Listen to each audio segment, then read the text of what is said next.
வணக்கம் அன்பு நண்பர்களே, இன்றைய ஆயுதெழுத்து நிகழ்ச்சிக்கு உங்கள் அனைவரும் அன்போடு வரவேற்கிறேன். கேள்விக்குறியாகிறதா கருத்து சுதந்திரம்? மீண்டும் ஒருமுறை கருத்து சுதந்திரத்துக்கான ஆதரவும் எதிர்ப்பும் பற்றிய ஒரு விவாதம் எழுந்திருக்கிறது. காரணம் என்ன?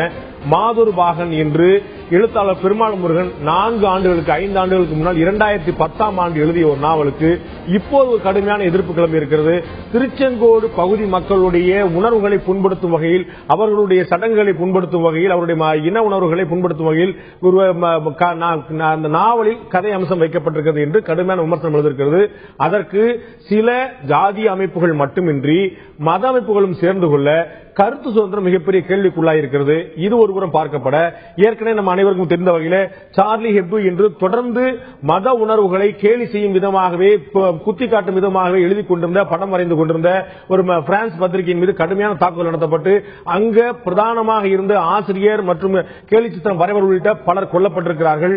இது கருத்து சுதந்திரம் நசுக்கப்படுகிறது என்பதற்கான அடையாளமாக பார்க்கப்படுவதா, அல்லது கருத்து சுதந்திரம் என்ற பெயரில் எதை வேண்டுமானாலும் எழுதிவிடக் கூடாது என்பதற்கான எச்சரிக்கையா? இதை பற்றிதான் இன்றைய ஆயுதெழுத்து நிகழ்ச்சி விவாதிக்க இருக்கிறோம். அதற்கு முன்னால் நமது சிறப்பு செய்தியாளர் சலீம் கொடுக்கக்கூடிய கூடுதல் தகவல் என்ன, இப்போது கேட்கலாம். உலக பத்திரிகை வரலாற்றிலேயே ஒரு பத்திரிகையாளனாக பணி செய்ய மிக ஆபத்தான தருணம் எது தெரியுமா? இப்ப நாம இருக்கோமே, இந்த தருணம் தான். இந்த நான் சொல்லல, கமிட்டி டு ப்ரொடெக்ட் ஜெர்னலிஸ்ட் ஆதாரபூர்வமா சொல்றாங்க. உலகத்துல எத்தனை பத்திரிகையாளர்கள் எங்கெல்லாம் தாக்கப்படுறாங்க, எங்கெல்லாம் பாதுகாப்பா இருக்காங்க அப்படின்னு சொல்லி கணக்கு செய்து கொண்டிருக்கின்ற சர்வதேச அமைப்பு சொல்கிறது ஆதாரத்துடன். 2014 ஆண்டுல மட்டும் 60 பத்திரிகையாளர்கள் தாங்கள் ஒரு பத்திரிகையாளர்கள் என்ற காரணத்திற்காகவே கொல்லப்பட்டிருக்கிறார்கள். 2013 70 பத்திரிகையாளர்கள் ஒரு பத்திரிகையாளனாக பணி செய்ய இப்பொழுதும் கடந்த 3 வருடம் தான் மிக ஆபத்தான தருணம் பத்திரிகை வரலாற்றிலேயே அப்படின்னு சொல்லி அவங்க தெரிவிச்சிருக்காங்க. அவங்க அந்த ரிப்போர்ட்டை வெளியிட்டு கொஞ்ச நாள் கூட ஆகல, இந்த வருடம் ஆரம்பிச்சு 2 வாரம் கூட ஆகல, 1 டஜன் பத்திரிகையாளர்கள் பிரான்ஸ் நாட்டில் கொலை செய்யப்பட்டிருக்கிறாங்க. பெரும்பாலும் கண்டனம் எழுந்தாலும் ஒரு சில பேர் என்ன சொல்லியிருக்காங்க அப்படின்னா, பிரான்ஸ் நாட்டை பொறுத்தவரை மற்ற பத்திரிகையாளர்களோட ஒப்பிட முடியாது, மற்ற பத்திரிகையாளர்கள் பத்திரிகையாளர் என்ற காரணத்திற்காகவே கொல்லப்பட்டிருக்கிறார்கள், நியூட்ரலா நியூஸ் கொடுத்து வந்தவங்க அப்படின்னு சொல்லி நமக்கு தெரிய வருது. பிரான்ஸ் நாட்டில் சம்பந்தப்பட்ட பத்திரிகை மற்றும் கார்ட்டூன் வாயிலாகவும் என்ன பண்ணிருக்காங்க அப்படின்னா, பல பேருடைய நம்பிக்கையை கொச்சைப்படுத்தியிருக்கிறார்கள்.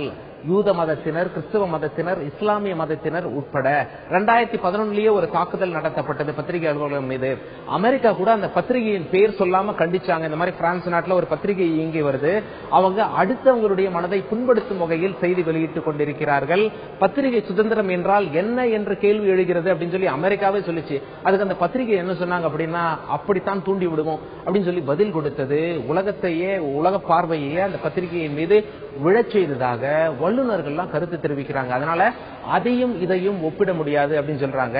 இதை தவிர்த்து உலகம் முழுதும் எழுத்தாளர்கள் மீதும் கொலைவெறி தாக்குதல் நடத்தப்பட்டு வந்து கொண்டிருக்கின்றன. அந்த வகையில எழுத்தாளர்கள்லாம் என்ன சொல்றாங்க அப்படின்னா, எங்களுடைய கருத்து சுதந்திரம் யாரும் முடிவு செய்ய முடியாது, நாங்கள் தான் முடிவு செய்வோம் அப்படின்னு சொல்லி சொல்றாங்க. அது மட்டும் இல்ல, போராட்டம் பண்றவங்க என்ன சொல்றாங்க அப்படின்னா, கருத்து சுதந்திரம் எங்களை புண்படுத்தும் வகையில் இருக்கக்கூடாது, உங்கள் கருத்து சுதந்திரம் உங்களுக்கே, எங்களை புண்படுத்தாதீர்கள் அப்படின்னு சொல்லி சொல்றாங்க. மக்களுக்கெல்லாம் ஒரு குழப்பம், உண்மையிலேயே எது கருத்து சுதந்திரம், எங்கே கருத்து சுதந்திரம் முடிவடைகிறது? உண்மையிலேயே கருத்து சுதந்திரம் அவசியம்தான், ஆனால் இதற்கு சுய கட்டுப்பாடு தேவையா, முழு சுதந்திரம் தேவையா, அல்லது வேற எந்த மாதிரியான ஒரு கட்டுப்பாடு, ஒரு வரம்பு தேவையா, ஒரு வரைமுறை தேவையா அப்படின்னு சொல்லிட்டு மக்களுக்கு சந்தேகங்களும் குழப்பங்களும் எழுந்திருப்பதனால் இந்த விவாதம் எழுந்துள்ளது.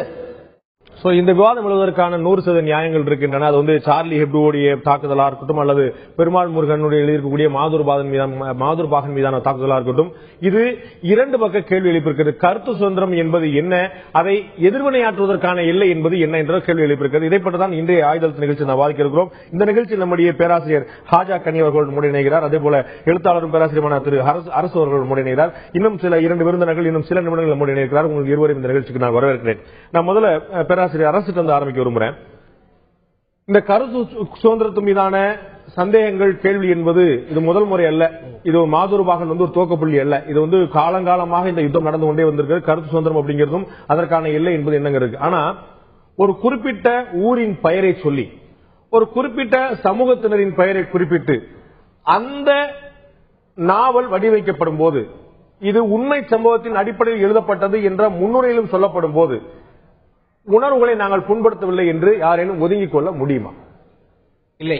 நீங்கள் கேட்கிற ஒரு கேள்வி என்ன, ஒரு ஆய்வு கட்டுரையில் இப்படியான பெயரை குறிப்பிட்டு அல்லது செய்தியை குறிப்பிட்டு எழுதுகிற பட்சத்தில் நீங்கள் இதை கேட்கலாம். இது ஒரு புனைவு. நீங்கள் அது உண்மையில் எழுதப்பட்டது என்று சொன்னாலும் கூட அது உண்மை என்ற ஒரு புனைவு. அப்படி புனைவிற்கு பல வடிவங்கள் இருக்கிறது. அப்படியான புனைவிற்குள் ஒரு 100 ஆண்டுகளுக்கு முன்னர் நடந்த ஒரு தொன்மத்தை அடிப்படையாக கொண்டு அந்த எழுத்தாளர் எழுதுகிறார். ஆனால் அதை விட முக்கியமானது, இந்த மாதுருபாகன் நாவலில் செய்யப்பட்டிருக்கிற புனைவு என்பது இழிவு அல்ல. மாறாக அந்த குழந்தை இல்லாத அந்த கிராமத்தை சார்ந்த ஏழை மக்கள், குறிப்பாக அந்த மிக மிக அன்பாக வாழக்கூடிய அந்த 2 பேரும், காளியும் பொன்னாலும், எப்படி தங்களுக்குள் இந்த குழந்தை இல்லாத சோகம், அதன் விளைவாக அவருடைய உறவினர்கள் அவர்களை பார்க்கிற பார்வை, அந்த பல்வேறு தன்மைகளை புனைவு செய்யப்பட்ட ஒரு புதினம் தான் அது. ஆனால் அது குறிக்கிறதுக்கு மன்னிக்கணும், இது இழிவுபடுத்துறதா இல்லையா அப்படிங்கறத நம்ம தொடர்ந்து விவாதிப்போம். அதுக்கு முன்னாடி எனக்கு ஒரு கேள்வி. நீங்க முதல்ல குறிப்பிட்டீங்க ஆய்வு கட்டுரையாக இருந்தால் கேள்வி எழுப்பலாம். நான் அப்படியே மாறுபட்டு நான் யோசிக்கிறேன். ஆய்வு கட்டுரையாக இருந்தால் ஆதரிக்கலாம். ஏன்னா நீங்க 4 மேற்கோள் வச்சிருப்பீங்க, 2 ஆதாரம் வச்சிருப்பீங்க, 2 குறிப்பிடுகள் வச்சிருப்பீங்க. செப்பேர்ல சொல்லியிருக்கு, கல்வெட்டு இருக்குது, இதுக்கு முன்னாடி வரலாற்று ஆய்வாளர் சொல்லியிருக்காங்க. ஆய்வுகளை சமர்ப்பிப்பதற்கு, முரண்பட்ட ஆய்வுகளை சமர்ப்பிப்பதற்கு ஆய்வாளர்களுக்கு 100% உரிமை இருக்கிறது. ஆனால் ஒரு புனைவு என்ற பெயரில் வாய்க்கு வந்ததெல்லாம் எழுத முடியுமா? அப்படி எழுதினால் சார்லி ஹெப்டோ தாக்குதல் நியாயப்படுத்துற மாதிரி ஆயிரும். இல்லை, ஒரு எழுத்தாளன் என்பவன் அடிப்படையில் மிகுந்த சமூக பொறுப்புள்ளவனாக இருந்தால்தான் அவன் எழுத்தாளனாக செயல்பட முடியும். அந்த பொறுப்புணர்வை வரையறை செய்வது யார்? அந்த பொறுப்புணர்வை முதல் கட்டத்தில் அந்த எழுத்தாளன் பொறுப்புடன் தான் எழுதுகிறான் என்பதை நாம் புரிந்து கொள்ள வேண்டும். இந்த குறிப்பிட்ட மாதுருபாகனை அதற்கு ஒரு எடுத்துக்காட்டாக எடுத்துக்கொண்டோம் சொன்னால், பெருமாள் முருகன் என்கிற ஒரு எழுத்தாளர் 20 ஆண்டுகளுக்கு மேலாக மிகச்சிறந்த படைப்புகளை செய்து கொண்டு வருகிற ஒரு மிக முக்கியமான எழுத்தாளர். அவர் ஒரு பொறுப்பற்ற எழுத்தாளர் என்று நீங்கள் சொல்ல முடியாது. எந்த காரணங்களையும் நீங்கள் அவர் சொல்ல முடியாது, நீங்க சொல்ல முடியாது. ஆனால் அர்ஜுன் சம்பத் உள்ளிட்ட சிலர் சொல்கிறார்கள். அப்படியானால் அரசுக்கு ஒரு பார்வை இருக்கிறது, அர்ஜுன் சம்பத்துக்கு ஒரு பார்வை இருக்கிறது. இங்கேதான் இந்த விவாதம் எழுகிறது. நீங்கள் இது முரண்பாடு. அவர் நிச்சயமாக பெருமாள் முருகனுடைய எழுத்தை யாருமே குறைத்து மதிப்பிட முடியாது. அவர் இந்த பங்களிப்பு செய்திருக்கிறது மிகப்பெரிய விஷயம், மாற்று கருத்து கிடையாது. சாகித்ய அகாடமி விருதுக்கு பலமுறை பெயர் அவர் அடிபட்டு இருக்கக்கூடிய ஒரு பெயராக இருக்கிற மாற்று கருத்து. நான் கேட்கிறேன், சிறந்த கருத்து என்பது மாற்று கருத்து இல்ல, சிறந்த எழுத்து என்பது மாற்று கருத்து இல்ல. கையாளக்கூடிய விஷயம் சரியானது என்று நீங்க நினைக்கிறீங்க, தவறானது இன்னும் சிலர் இல்ல இல்ல. கையாளக்கூடிய விஷயம் தவறானது என்று யார் நினைக்கிறார்களோ அவர்கள் வேறு சில கருத்து நிலைகளை மனசில் உள்வாங்கிக் கொண்டு தவறான புரிதலில் தான் அப்படி நினைக்கிறார்கள். இல்லாவிட்டால் இல்லை. என்னவென்று சொன்னால், பெண்களை இழிவுபடுத்துகிறது என்ற ஒரு கருத்தையோ, அல்லது திருச்செங்கோட்டு மக்களை இழிவுபடுத்துகிறது என்ற கருத்தையோ, அல்லது ஒரு குறிப்பிட்ட சாதி பிரிவை சேர்ந்தவரை இழிவுபடுத்துகிறது என்ற கருத்தையோ நீங்கள் அந்த நாவலில் சொல்ல முடியாது. அதற்கான எந்த சான்றுகளும் அந்த நாவலில் இல்லை. ஆனால் ஒரு குறிப்பிட்ட பகுதியை மட்டும் எடுத்துக்கொண்டு, ஒரு குறிப்பிட்ட பெரிய படைப்பில், சுமார் 200 பக்கம் உள்ள ஒரு படைப்பில் ஒரு 4 வரி 3 வரியை மட்டும் நடுப்ப அப்படியே உருவி, இதுதான் அந்த நாவல் என்ற ஒரு பிரச்சாரத்தை அந்த நாவலை படிக்காமலே செய்கிறார்கள். அதுதான் அதில் நடக்கிற சிக்கல். இந்த விவாதத்தை நான் கொண்டு போகிற நிகழ்ச்சி இந்த பகுதியில் நம்முடைய இந்து மக்கள் கட்சியை சேர்ந்த நிறுவனர் திரு அர்ஜுன் சம்பத் அவர்கள் நம்முடைய இணைகிறார். அதே போல எழுத்தாளர் சமூக ஆர்வமான திரு மனுஷபுத்திரன் அவர்கள் நம்முடைய இணைகிறார். உங்கள் இருவரும் இந்த நிகழ்ச்சிக்கு வரவேற்கிறேன். நான் திரு அர்ஜுன் சம்பத் பேராசிரியர் அரசுடைய வாதத்தை கொண்டு போகிறேன். ஒன்று, இது இந்த நாவல் என்பது ஒரு இழிவுபடுத்தும் விஷயமாக பார்க்கப்படுவதே தவறு. இரண்டாவது, 200 பக்கங்கள் கொண்ட நாவலில் ஒரு 4-5 வரிகளை மட்டும் உங்களுடைய வசதிக்கேற்ப உருவி அது எங்களை இழிவுபடுத்தி சொல்றது, நீங்கள் தான் ஒரு கதைக்கு மேல் இன்னொரு கதையை புனைகிறீர்கள் என்ற குற்றச்சாட்டு வருகிறது. ஐயா, அது மிக தவறான குற்றச்சாட்டு. திருச்செங்கோட்டை குறிப்பிட்டு திருச்செங்கோட்டிலே இத்தகைய பழக்கம் இருந்தது என்று சொல்லி அதற்கான தரவுகள், அதற்கான ஆய்வுகள் எல்லாம் நடத்தப்பட்டு தரவுகள் சேகரிக்கப்பட்டு அதன் பிறகு இந்த நாவலை ஒரு புனை கதையாக எழுதினேன் என்று சொல்லி பெருமாள் முருகன் குறிப்பிடுகிறார். இந்த நாவல் எழுதப்பட்டது 2010. அதன் பிறகு இது ஆங்கிலத்திலே மொழிபெயர்க்கப்பட்டிருக்கிறது. சமீப காலமாக விற்பனை ரீதியாக இதை பிரபலப்படுத்த வேண்டும் என்கின்ற நோக்கத்தோடு இதை கொஞ்சம் கொஞ்சமாக அவங்க ப்ரோமோட் பண்ண ஆரம்பிச்சாங்க. அப்ப அந்த திருச்செங்கோடு பகுதியிலே வசிக்கக்கூடிய மக்களும், அந்த பகுதியில் இருக்கக்கூடிய அந்த கோவிலுடைய அந்த விழாவினுடைய கட்டளைதாரர்களும் பல்வேறு சமூக அமைப்புகளும் சேர்ந்து தங்கள் மனது இதன் காரணமாக புண்பட்டு இருக்கிறது, எங்கள் ஊரை பற்றி ஒரு தவறான செய்தியை பதிவு செய்திருக்கிறார் என்று சொல்லி அவர்கள் ஜனநாயக முறையிலே தார்மீக அடிப்படையிலே தங்களுடைய எதிர்ப்பு உணர்வுகளை பதிவு செய்தார்கள். எனக்கு இதுல 2 கேள்வி எழுகின்றன.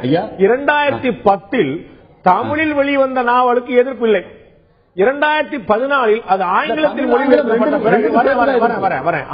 மொழிபெயர்க்கப்பட்ட பிறகு இவ்வளவு உணர்ச்சிகரமான எதிர்ப்புகள் ஒன்று. இரண்டாவது, சம்பந்தப்பட்ட சமூகத்தினர் தங்களுடைய அதிருப்தியை மிக நாகரிகமாக வெளிப்படுத்தியிருக்கிறார்கள். எப்போது அது உங்களை போன்ற அமைப்புகளின் கைக்கு சென்றதோ, இந்து முன்னணியோ அல்லது இந்து மக்கள் கட்சியோ உங்களை போன்ற அமைப்புகள் கை சென்றதோ, அங்கு வன்முறை வாழ்ந்துவிட்டது, அங்கு கடையடைப்பு நடக்கிறது, மக்களின் இயல்பு வாழ்க்கை பாதிக்கப்படுகிறது. அங்கே நடந்த கடையடைப்புக்கோ அங்கே நடந்த புத்தக எரிப்பு சம்பவத்திற்கோ இந்து இயக்கங்கள் எந்த வகையிலும் நேரடியாக அந்த போராட்டத்தை நடத்தவில்லை.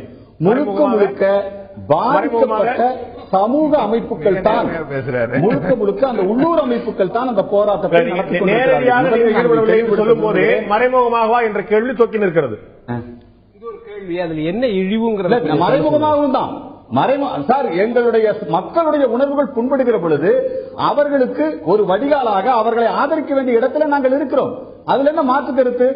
அங்க ஒரு சாதாரண மற்ற சிறுபான்மையினர் மத மக்களுடைய உணர்வு புண்பட்டு விட்டால் எல்லா கட்சிக்காரும் உடனடியாக போய் ஆதரிக்கிறாங்க. உங்களுக்கு தெரியும், எங்கேயோ இன்னொரு கேள்வி வச்சேன். 2010 எழுதப்பட்ட நாவலுக்கு 2015 பிரச்சனை பண்ணுகிறீர்கள். ஆமா, இப்பொழுதுதான் அவர்கள் அதை ப்ரோமோட் செய்ய ஆரம்பித்திருக்கிறார்கள். அவர்களா நீங்களா? அங்க இருக்கக்கூடிய மக்கள் அவர்களா நீங்களா? அவர்கள் தான் நம்முடைய மக்கள், எங்கள் மக்கள். நாங்கள் அவர்களை முழுமையாக ஆதரிக்கிறோம், அவர்களோடு நிற்கிறோம்.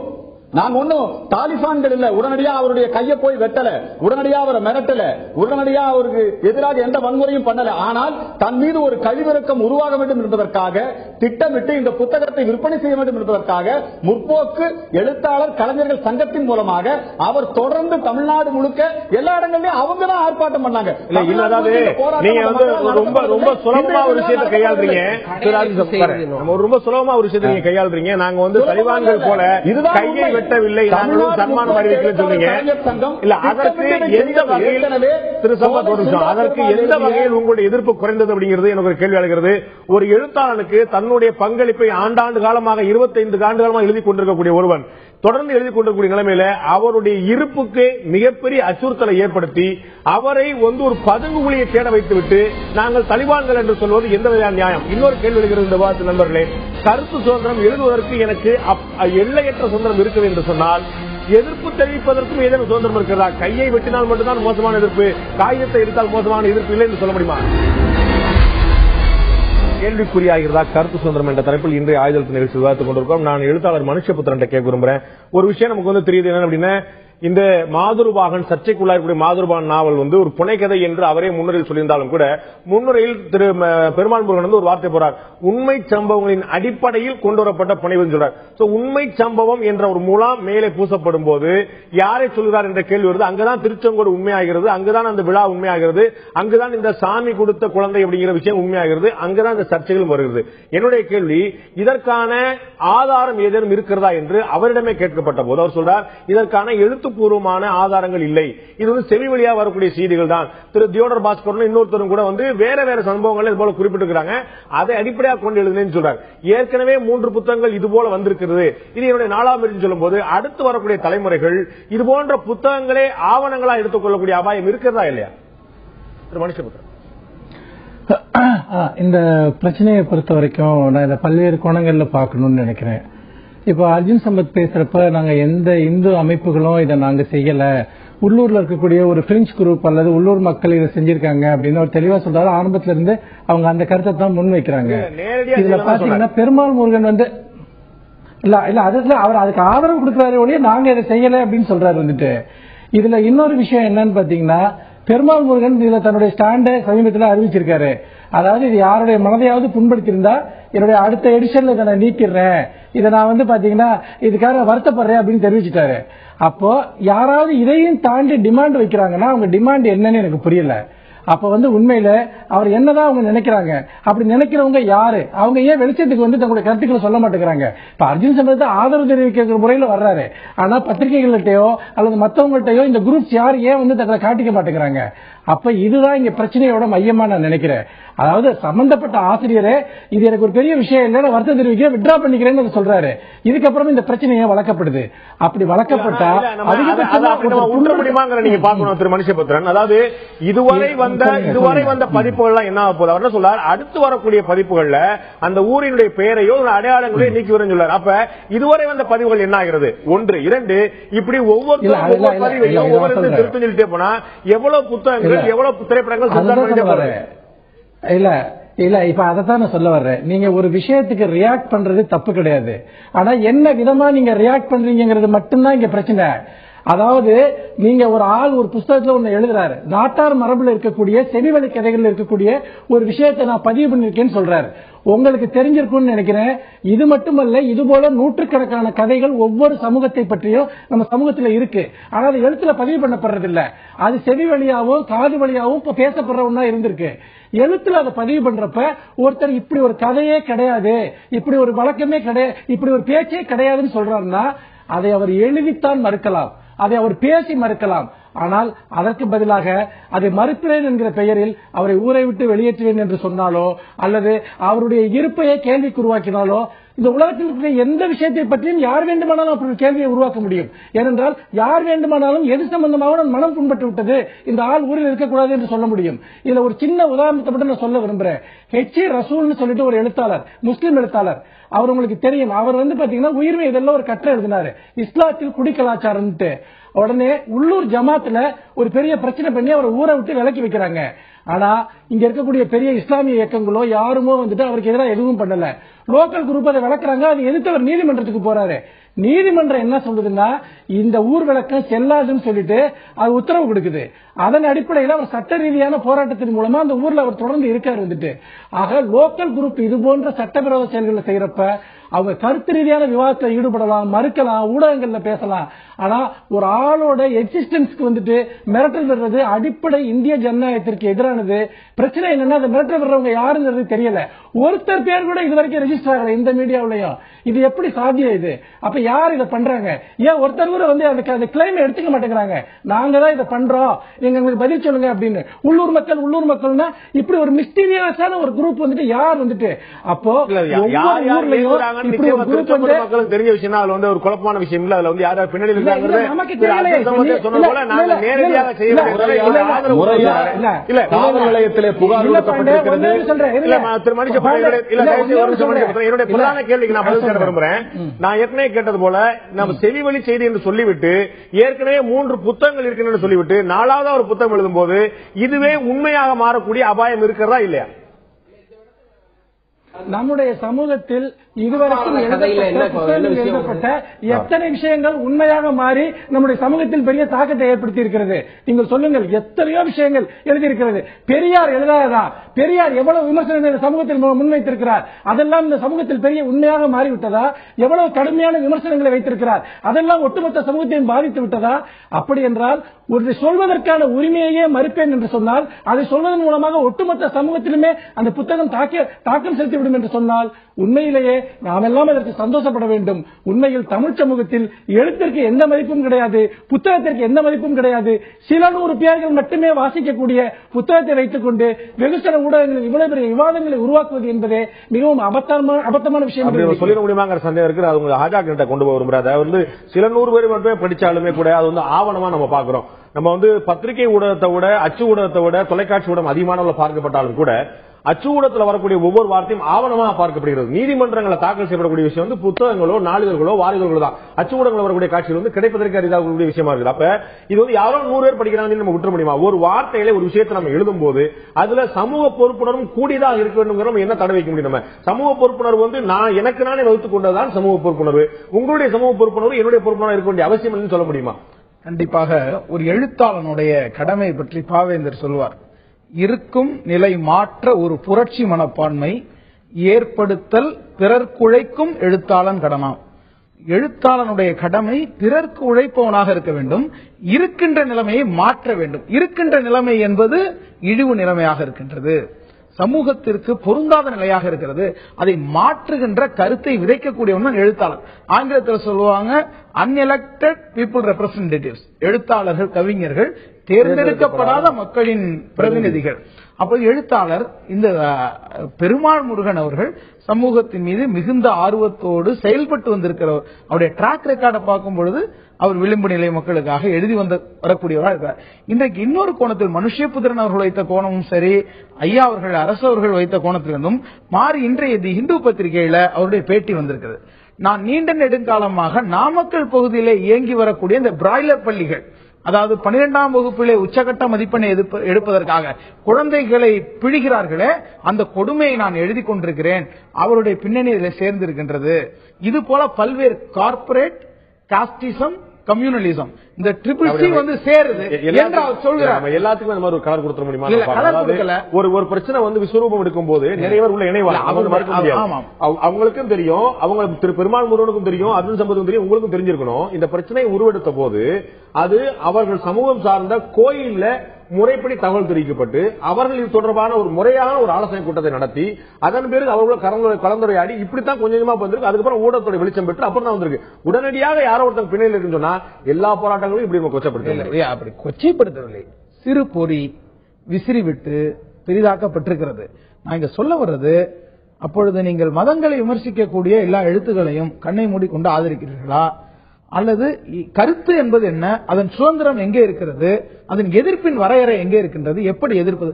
ஒன்று மட்டும் நீ கேட்ட அதே கேள்வி தான் அர்ஜுன் சம்பத் கேட்கிறார். நான் அதுதான் சொல்ல வந்தேன். மதங்களை விமர்சிக்கக்கூடிய விஷயங்களை கண்மூடித்தனமாக நீங்கள் ஆதரிக்கிறீர்களா?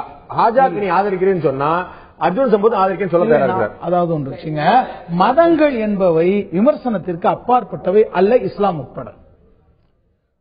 நபிகள் நாயகம் வாழ்ந்த காலத்தில் இந்த சார்லி ஹெப்டோ எழுதியிருக்காங்க இல்லையா, அது வந்து கோடியில ஒரு பங்கு வருமானு தெரியல. நபிகள் நாயகம் வாழ்ந்த காலத்தில் அவர்களை முகத்துக்கு முகம் பார்த்து விமர்சித்தவர், மண்ணை அள்ளி முகத்தில் வீசியவர்கள், அவர்களுக்கு எப்படி எதிர்வினை ஆற்றினார்கள் என்பதை சொல்ல வேண்டியிருக்கின்றது. இன்றைக்கு எல்லா மனிதர்களுக்கும் இடையிலே, அதாவது மதங்களை தாண்டி பொதுவான சமூகங்களில் மனிதர்களுக்குள் மிருகங்கள் வளர்க்கப்படுகின்றன. அந்த மிருகங்களுக்கு கருத்தை எதிர்கொள்ள தெரியவில்லை. மாடு முட்டி கோபுரங்கள் சாய்வதில்லை என்று சுரதா சொல்வார். மாடு முட்டி சாய்ந்தால் அது கோபுரமே இல்லை. 1400 ஆண்டு காலம், 14 நூற்றாண்டுகள் நிலை பெற்ற ஒரு மார்க்கம் ஒரு கார்ட்டூனால் கலைந்து போய்விடும் என்று சொன்னால் அது முதல்ல மார்க்கமா? நான் அதில் நம்பிக்கை வைத்திருக்கிறேன் என்று சொன்னால் அதில் சத்தியம் இருக்கிறது, அதில் கருத்து இருக்கிறது, உலக மக்களுக்கு தேவையான செய்தி இருக்கின்றது. எனவே நான் இஸ்லாத்தில் இருக்கின்றேன், எனவே இஸ்லாமை நான் நம்பிக்கையை கலைத்து விடுமா? ரொம்ப அழகான வாத வச்சீங்க. இந்த கேள்வி அப்படியே கொஞ்சம் இன்னும் விஸ்தரமா பார்ப்போம். அப்படியானால் தஸ்லிமா நஸ்ரீன் எதிர்க்கப்படுவது ஏன்? அங்குதான். அப்படியானால் சல்மான் ருஷ்டி எதிர்க்கப்படுவது ஏன்? அப்படியானால் நம்மூரில் விஸ்வரூபம் படம் தடை செய்யப்பட்டது. நான் வந்து சல்மான் ருஷ்டியும் எதிர்க்கிறேன், தஸ்லிமா நஸ்ரீனையும் எதிர்க்கிறேன், விஸ்வரூபத்தையும் விமர்சித்தோம். இதில் எந்த வரையில் என்று ஒரு நிமிஷம், சல்மான் ருஷ்டி மீது இங்குதான் நீங்க தவறாக ஒரு இடத்துல கொண்டு எதிர்ப்பு என்பது என் கருத்து, இதை நான் ஏற்றுக்கொள்ளவில்லை. இதற்கான இதுதான் இவ்வளவுதான் இருக்கும். இதுக்கு மேல சல்மான் ருஷ்டியின் தலையை கொண்டு வா விலை வைக்கிறான், அவன் மூடன், அவன் மூர்க்கன். அது அல்ல பிரச்சனை. சல்மான் ருஷ்டி கருத்து சொல்ல உரிமை இருக்கிறது, அதை ஏற்றுக்கொள்ள மாட்டேன், இது ஒரு அறிவீனம், அபத்தம் என்று சொல்ல எனக்கு உரிமை இருக்கிறது. இந்த வெளி எங்கே குறுக்கப்படுகிறதோ, எங்கே வன்முறை தலைதூக்கப்படுகிறதோ அதைத்தான் மிருகங்கள் என்று சொன்னேன். நபிகள் நாயகம் பேர் முகமது என்ற சொல்லுக்கு புகழுக்குரியவர் என்று பொருள். உடனே அங்குள்ள எதிர்ப்பாளர் சேர்ந்து நாமே இவரை புகழுக்குரியவரும் கூப்பிடணும், இவருக்கு பேரை மாத்துவோம், இன்னுமே உங்க பேர் முதம்மம், இகழுக்குரியவர், இகழப்பட்டவர் சொன்ற உடனே நபிகள் நாயகம் சொன்னார் கதாபாத்திரமா வைக்கிறார், இது என் பெயர் இல்லை என்று சொல்லிட்டார். நபிகள் நாயகம் எப்படி இப்படி சொல்கிறார்கள்? அது என் பெயர் இல்லை. ஒருவர் அஸ்ஸலாமு அலைக்கும் என்றால் உங்களுக்கு நிம்மதியும் சாந்தியும் உண்டாவதாக என்ற அர்த்தம், அஸ்ஸாமு அலைக்கும் என்றால் உங்களுக்கு மரணம் உண்டாவதாக என்ற அர்த்தம். ஒரு யூதர் வந்து கேலி செய்வதற்காக உமக்கு முகமதே அஸ்ஸாமு அலைக்கும், உமக்கு மரணம் உண்டாவதாக சொல்றாரு. பக்கத்தில் இருந்த ஆயிஷா என்ன சொல்றாங்க, துணைவியார், உமக்கு மரணம் உண்டாவதாக, உமக்கு சாபம் உண்டாவதாக, உமக்கு கேடு உண்டாவதாக 3 பதில் சொல்றாங்க. நபிகள் நாயகம் கண்டிக்கிறார், அது கிடையாது, அவர் எனக்கு மரணம் உண்டாவதாக வாழ்த்திருந்தா உமக்கும் உண்டாவதாக சொல்லுங்க, அலைக்க என்று சொன்னால் போதுமானது. நீங்க கூடுதலா சாபம் உண்டாவதாக, கேடு உண்டாவதாக 2 வார்த்தை கூட போடுறீங்க, அது தவறுன்னு கண்டிச்சிருக்கிறாங்க. ஆகவே நபிகள் நாயகத்தை, அவருக்கு உருவமே யாருக்கும் தெரியும், எனக்கு உருவம் வரையக்கூடாதுன்னு தடை செஞ்சிட்டாரு. அப்ப கார்ட்டூன் நம்புறீங்களா? அப்போ ஒரு இப்போ பாண்டே அவர்களை கார்ட்டூன் போட வேண்டும் என்று சொன்னால் இவர் பாண்டே தான் புரிஞ்சுக்கிற சில அம்சங்கள் இருக்கணும். கற்பனை உருவத்தை எதுக்கு நம்ம அது என்னை எப்படி கோபப்படுத்துகிறது என்று சொன்னால், இங்கே மத நெறிகளை மீறி, அதுதான் அருமையாக எழுத்தாளர் சுஜாதா அவர்கள் ஒரு கட்டுரை எழுதுகிறார். தமிழ் அன்றும் என்றும் என்ற தொகுப்புல இடம்பெற்றிருக்கிறது. திருக்குரான் கருத்துகளில் நான் ஆரம்பம் முதல் முடிவு வரை படித்தேன். என்னை படிக்க வைத்தவர் என் தந்தையாகிய தீவிர வைணவர். நான் the glorious meaning of the glorious Quran புத்தகத்தை படித்தேன். ஒரு இடத்தில் கூட வெறுப்பை தூண்டக்கூடிய வசனம் இல்லை. அப்போ அமைதியின்மை ஏற்படுகின்ற கோளாறு குரானிலே நம்மிடம் இருக்கிறது என்று சுஜாதா எழுதியிருக்கிறார்கள். இப்பொழுது அவன் அடிக்க பாயிறான், இத்தனை பேரை படுகொலை செய்கிறாங்க. தமிழ்நாடு முஸ்லீம் மன்ற கழகம் அன்றைக்கே கண்டித்து விட்டது. தலைவர் JS ரிஃபாய் வெளியிட்டிருக்கிற அறிக்கையில இது காட்டுமிராண்டித்தனம், மிருகத்தனம், ஏற்றுக்கொள்ள முடியாதது. இதுல நம்ம பார்க்க வேண்டிய விஷயம், பிரான்ஸ் அரசாங்கம் பலஸ்தீனுக்கு எதிராக ஆதரவான நிலைப்பாடுகளை எடுக்கும்போது இந்த சம்பவங்கள்லாம் நடக்கும்போது இந்த கோணத்திலும் பார்க்க வேண்டியிருக்கிறது என்று சொல்லியிருக்கிறோமே தவிர, இதை IS செய்திருந்தாலும் அல் காய்தா செஞ்சிருந்தாலும் யூத பயங்கரவாதிகள் செஞ்சிருந்தாலும் அவன் ஒரு மிருகம். அதே போலதான் மாதரு பாகத்தை நீங்க சல்மான் ருஷ்டியையும் பெருமாள் முருகனை சமப்படுத்தி விட முடியாது. சல்மான் ருஷ்டி அந்த எண்ணத்தோடைய விலைமகளுக்கெல்லாம் நபிகள் நாயகத்தின் மனைவி பெயரை வைத்தார். பெருமாள் முருகன் அப்படி எந்த ஒரு வாழும் காலத்தில் உள்ள கதாபாத்திரத்தை அதே நேரத்தில் இன்டென்ஷனோட பெருமாள் முருகன் எழுதவில்லை. சல்மான் ருஷ்டி எழுதினார். பெருமாள் முருகனை தூக்கி பிடிப்பதற்கு எத்தனை இது போன்ற எழுத்தாளர்கள் தான் வந்தாங்களே தவிர மிகப்பெரிய அமைப்புகள் வரல. சல்மான் ருஷ்டிக்கு எதிர்ப்பு எந்த அளவுக்கு மோசமா இருந்ததோ அவரை தாங்கி பிடிக்கின்ற ஏகாதிபத்திய ஊடகங்களும் அவர் பின்னால் இருந்தது. அதையும் நம்ம கவனிக்க வேண்டும்.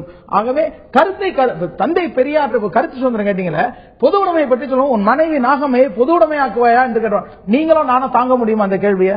தந்தை பெரியார் முன்னால கேட்கப்பட்ட கேள்வி. சொன்னார், உன்னுடைய தைரியம் அவருடைய சௌரியம் ரெண்டையும் பொறுத்ததுன்னார். இது தந்தை பெரியார் எந்த அளவுக்கு பிறருக்கு விமர்சனங்களை வைத்தாரோ இந்த கொடூரமான கேள்வியை அவர் பொது மேடையில் சந்தித்தார்.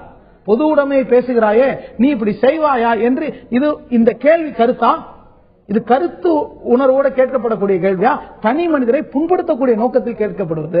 ஒரு எழுத்தாளனோ அல்லது ஓவியனோ, அதாவது ஓவியமோ எழுத்தோ பாடலோ கலை வடிவங்களோ ஒரு கருத்தை நல்ல விளைவுகளை எதிர்பார்ப்பதாக, நல்லவற்றை ஏற்படுத்துவதாக இருக்க வேண்டுமே தவிர மனங்களை புண்படுத்துவது அல்லது சீண்டி விடுவது. ரங்கராஜ் பாண்டே அவர்கள் சிறப்பாக நிகழ்ச்சிகளை நடத்துகிறார் என்று ஒரு கருத்து இல்ல, அவர் நடுநிலைமையா இல்ல, இது ஒரு கருத்து. இதை விவாதிக்கலாம். அவர் மேல கள்ள தூக்கி வீசுங்கன்னு சொல்றது மிருகத்தனமான செயலாக இருக்க முடியும்.